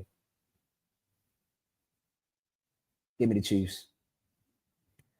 This is going to be a tough one. This is going to be a tough one. See, because it matters what Eagles offense is going to show up here. What Kevin Patullo is going to show up here. And the Vikings defense is actually pretty good. They're number 2 as far as points is allowed, with the Texans being number 1. And the way Brian Johnson, the way Brian Flores sent that blitz, and right now Jalen, his QBR is 24th against the blitz. So this year specifically, I'm not talking about his career in totality, but this year specifically, it's been pretty terrible against the blitz. Eagles 2.5. It's the Carson Wentz Bowl. Give me the Eagles.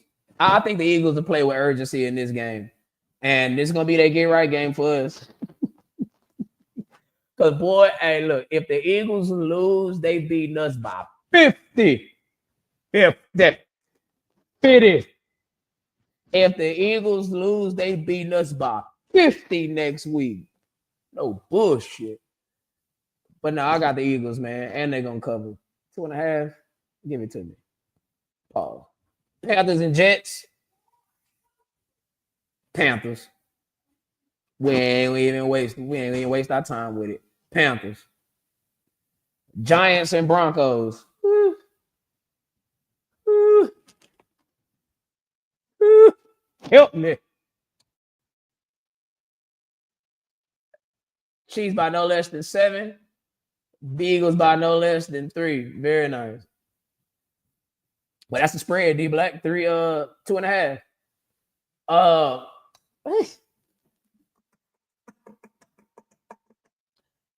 I put it like this. If the Broncos offense that showed up last week against the Jets overseas, we might have action at this. We ain't won no game on the road. Jackson Dart got to have a road win.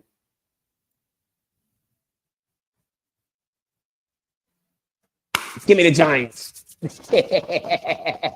Fuck it, dog. Give me the Giants.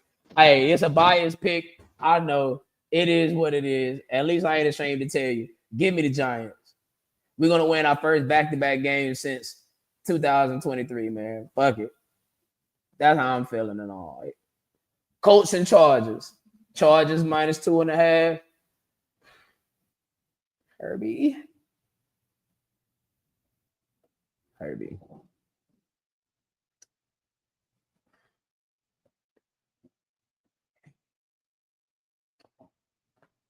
Give me the Colts. I hate to say it, but give me the Colts. They playing too good football. They playing great football right now. I mean, good football. I won't say great, but good football. Give me the Colts. Give me the Colts. Yeah, that's how I'm going right now. Pause. Packers and Cardinals. Green Bay minus 7.5. Packers. Packers. Falcons and 49ers.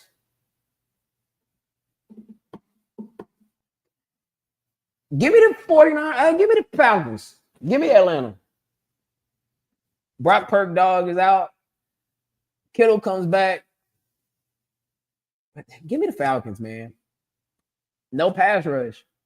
No pass rush on the 49ers, man. Like, well, at least not consistent enough pass rush. And losing Nick Bosa is a big blow.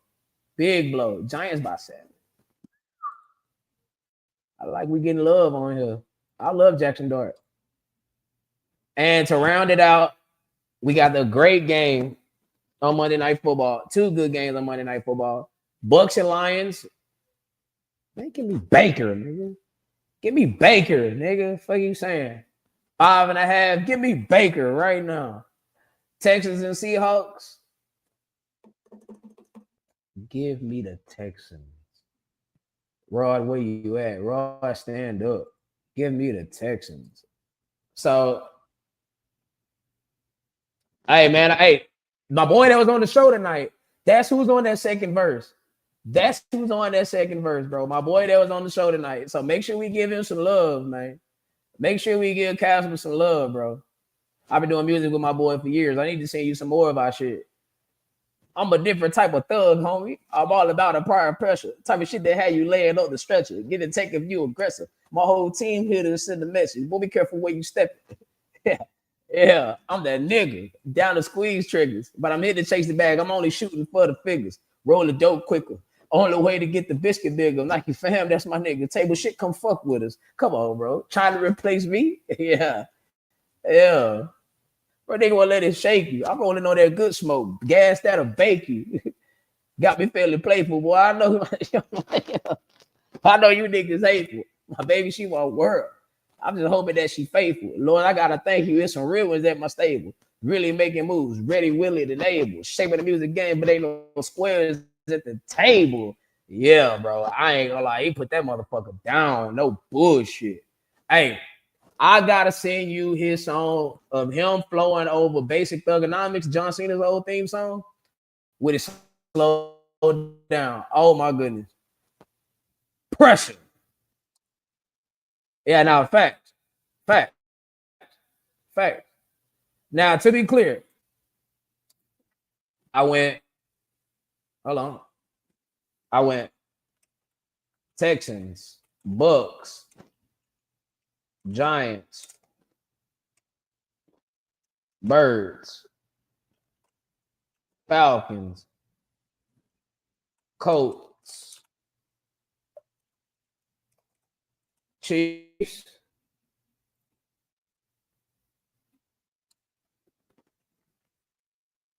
Packers,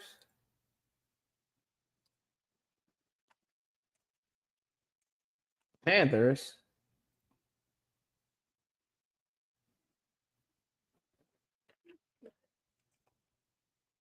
Patriots,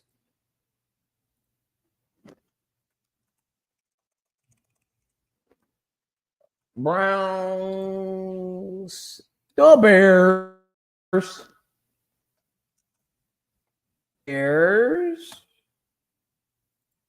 Commanders. Make sure I didn't forget anybody.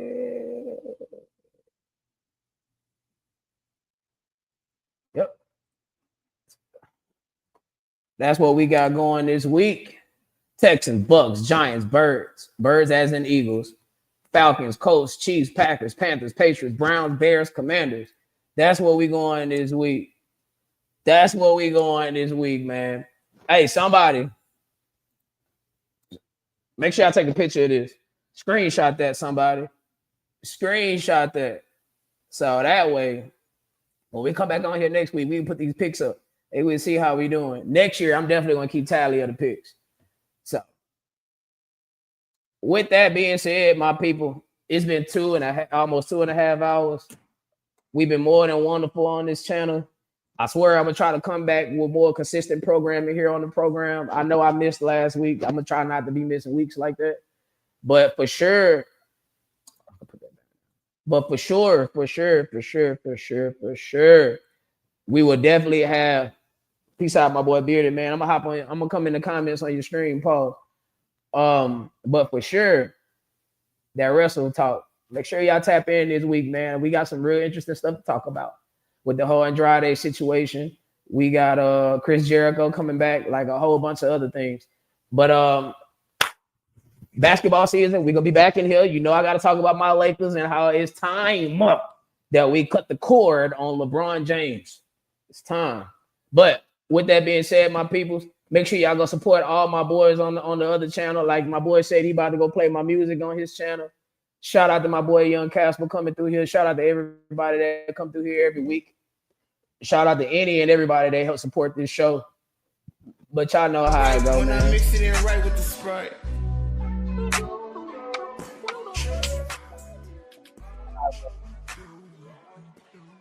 Got the commercials on the way out. Shout out my boy T Stacks. DJ T Stacks. T Stacks. Oh yeah, peace out. On this track, static and stacks. We stacking up racks cause we racking up tracks and we track up a storm. While it's storming, relax. Team on our backs, we sturdy. That's facts. We stumbled and struggled. Now our pockets is fat. Up out of the gutter, ain't no looking back. We building an empire, simple as that. We lead from the front, used to be in the back like the waist, man. Now we in your face, man. We ain't running the show or the place, man. It's for that paper. We out on a chase, man. Stop snacking, get more than a taste, fam. Diamonds on glisten while fans rock and listen. We run with boss women, no sipping, no pimping, no limping. We strut, our swagger too much. Be all in them guts till they and ease up. Slice on the course, rubbing elbows with money. 4 under par, smart brother, no dummy. Bet him a pension, then pay him his money. He chat about his business and tell how he run it. It's funny, they thinking the hood need a friend. Tell all your secrets, he can't comprehend. That we taking notes, we plotting on boats. Big mansions, exotics, and sowing our oats. Bringing queens to the table that carry our seed. Generations of growth, we pull up them weeds. Pedicure yards, buying our bars. Haters exhausted, we take it too far, going too hard.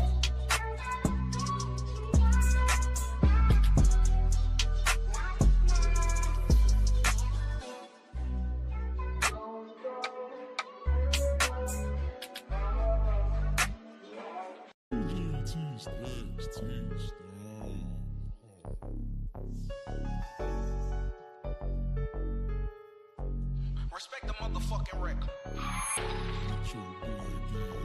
Yeah. Table shit, nigga. That's on me. Whoa.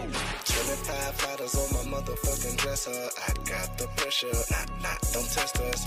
Pop on the fucking op, ooh, my pleasure. Please, Lord, ooh, bless them. Pop the stretcher. 25 fighters on my motherfucking dresser. I got the pressure, don't test us. Hop on the fucking op, ooh, my pleasure. Please, Lord, ooh, bless them. Pop the stretcher. 25 on me, it's a must that I corrupt the game. My flow is cozy like the 2 E's on Cody's name. Hey, LeVar Ball, we ball. Stay up in your lane, the pop a perk, get hit or hurt, but I promise it won't change a thing. Tell a niggas speed up, they ain't fast enough. Sabi having mood swings, that bitch that be acting up. Niggas think they honest till they see that we get bigger bucks. Niggas say they coming for us, dog, but we don't give a fuck. Yeah, big ballin' shit, a nigga you ain't seen such. Word the live exclusive, man, I promise we gonna live it up. Yeah, I'm out the family, nigga, so ain't no switching up. You say you won't smoke until we rollin' problems in the Dutch. I'm taking all my shots like Kobe, dog, we in the clutch. You say you digging me, then use your shovel, you ain't dug enough. I told them greatness, yeah, they gotta face it. Them niggas like your cable subscription, them niggas basic, it's the family fame. 25 fighters on my motherfucking dresser. I got the pressure, don't test us. Pop on the fucking op, ooh, my pleasure. Please, Lord, ooh, bless them.